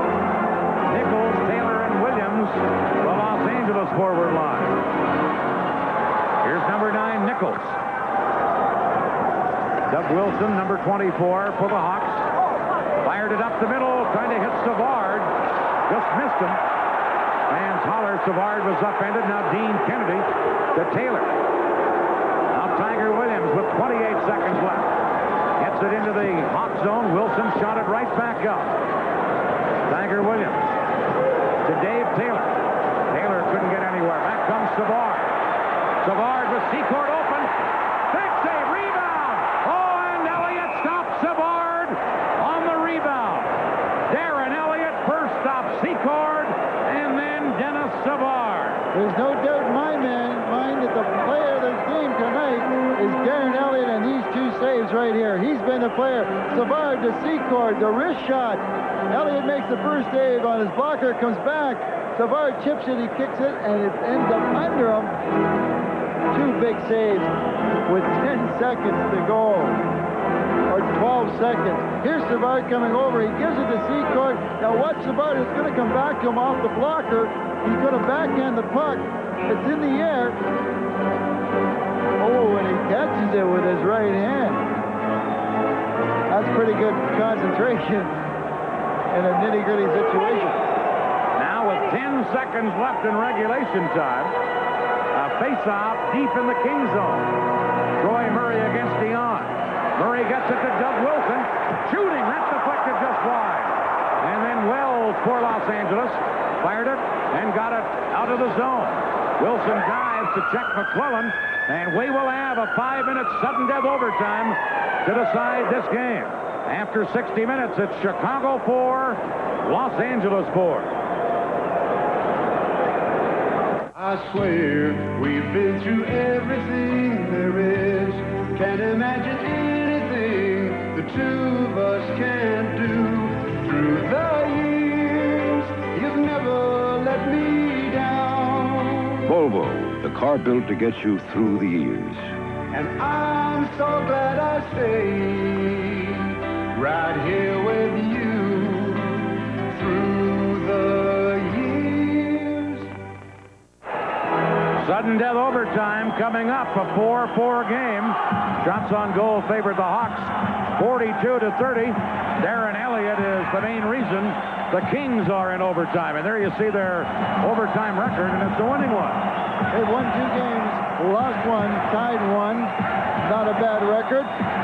One thing about overtime, it's sudden death. You gotta love it. The Hawks have not lost a game in overtime, winning 1 and tying 2.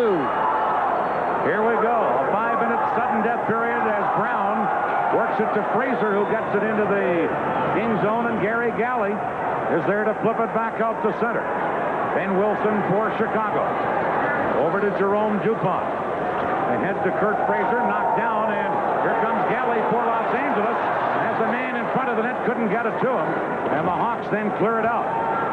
Jay Wells is back for Los Angeles.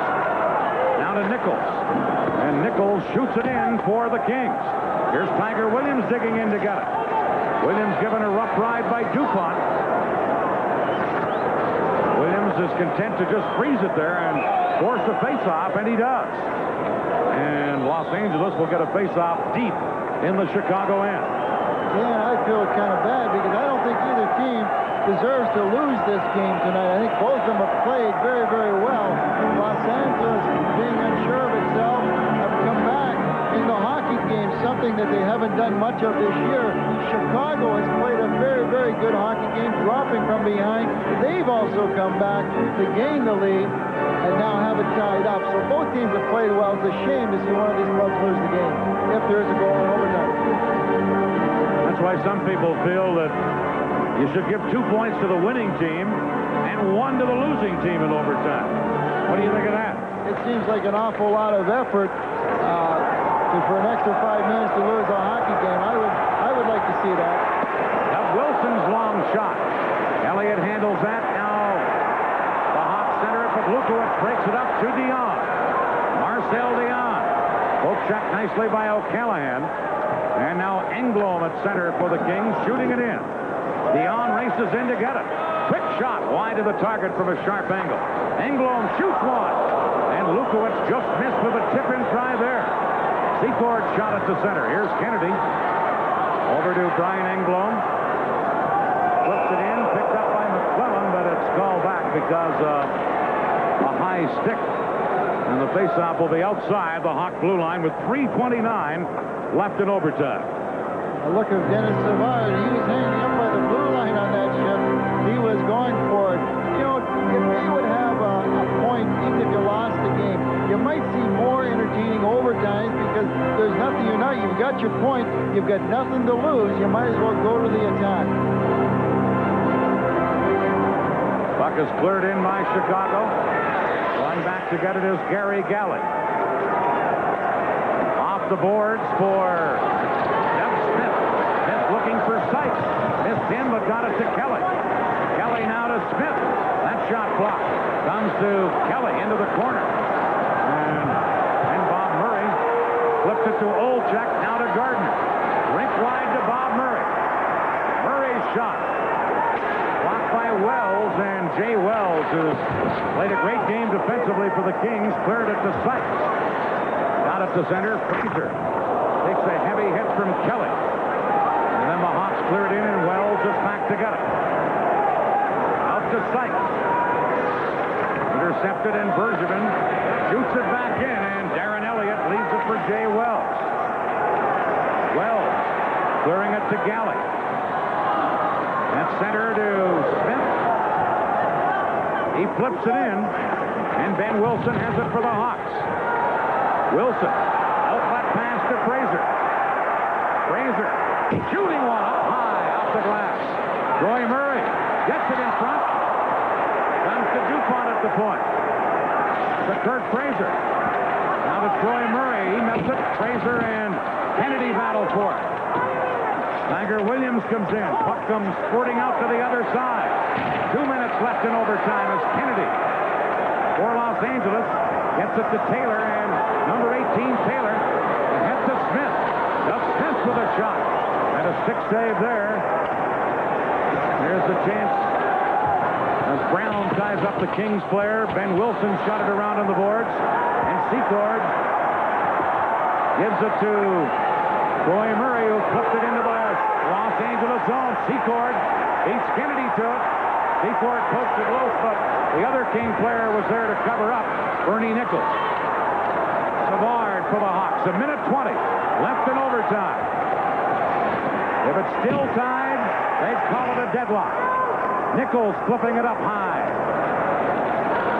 Lukowicz got that pass on his skate, and they call it back on a two-line offside. Tremendous effort by Al Secord getting down, stopping that icing call. Dean Kennedy being stuck out there for about a 3-minute shift. Had some weary legs going back to get that. But Al Secord outraced him and kept the puck down in the Los Angeles end. You gotta love efforts like that at this stage of the game. Nothing else matters except getting on that puck. The face-off on the two-line offside is deep in the King zone because that's where the pass came from. And it will be Savard against Dion. 1:09 to play in overtime. Let's see who wins this big draw. It's Dion. And Lukowicz winds it around. Larmer knocked it down. Steve Larmer to Secord. We're in the final minute here. Savard for Chicago out in front. Checked and knocked down, and back comes Lukowicz. Lukowicz into the zone to Galley. Gary Galley shooting. Oh, he fired that just wide. Now centered, and Dion was too closely checked. The Hawks come back with Savard. Flipping it in for O'Callahan, but broken up by Wells. Now Chicago with Bert Fraser tied up by Lukowicz. Here comes Galley. He had a great chance moments ago. Gary Galley trying to set up Dion. Ben Wilson back to get it. 20 seconds left, and here comes Fraser for the Hawks. To Troy Murray. Murray gets it into the slot, shoots. Eliot, crawling save. Hurrah! Troy Murray of being a hero. Just 5 seconds left in overtime. Hawks shoot it in. Wells back to get it. This game will end in a 4-4 deadlock, and Troy Murray just about won it for Chicago. What an effort by Troy Murray. You talk about an individual effort. Rushed by a check, went all the way, kept his balance. A terrific shot and a better save by Darren Elliott. Here's Troy Murray just picking up the puck. Watch him go in front. He gets knocked off balance as he's going down. Watch him turn and shoot the puck. Darren Elliott, like he's done all night, just stays with it. And another great save. Probably the player of the game. 44 shots on goal for Chicago, 31 for Los Angeles. Darren Elliott playing brilliantly, and the game ends after overtime. Los Angeles 4, the Chicago Blackhawks 4. When the big Q flows, America goes. Still beautiful, Dad. Took your brother through college, take you wherever you want to go. On Quaker State. Right. Smooth oil flow is what you want. Protects the engine. See, Quaker State starts with Pennsylvania-grade crude, delivers stable viscosity. You get great protection with the big Q. Hey, how come you know so much? I'm listening to you. Quaker State. The big Q stands for quality. Always has, always will. Well, the Blackhawks are unbeaten in their last 4 games, and the Kings end their 3-game road trip with a 4-all tie against the Chicago Blackhawks. The Kings' record, 5 victories, 14 losses, and 2 ties on the year. Chicago, had they picked up 2 points, could have taken over sole possession of first place in the Norris, but the St. Louis Blues, of course, were idle tonight with the 1 point. It's a tie. The Blackhawks and the Blues all tied up in the Norris division. So, a 4-all tie. It's been a good hockey game. The Blackhawks scored first, then 3 straight goals by the Los Angeles Kings. Blackhawks got the go-ahead goal to make it 4-3, and it looked for a while like Chicago would skate away with the victory that would put them in sole possession of first place. But that late goal knotted things up 4-all. And for the Kings, I guess, Dan Kelly and Brad Park, it'll be a little bit more pleasant plane ride back home to Los Angeles. No question about it, Jim. And I think Phil Sykes is one of the heroes with 2 big goals this week. One to get a tie, one to win a game in overtime. And Darren Eliot, the Los Angeles goaltender, had to be the star of this game. Oh, definitely. He was, no doubt about that. The way he played tonight, he concentrated from the start to the finish. He got some goals scored on him. It wasn't really his fault, but what an effort. He's got 3 more games to wait while Janusek is out with a suspension, so that's time that he's going to look forward to. And Eliot answered the challenge. Meanwhile, Brad, overall, I enjoyed this game thoroughly. It was a super hockey game. And when the momentum swung back and forth all the way from the start to the finish, the Hawks attacked, they got behind. It was just super. That's what Brad Parks thinks, and I agree. A great hockey game. We'll be right back with Jim Kelly for this message.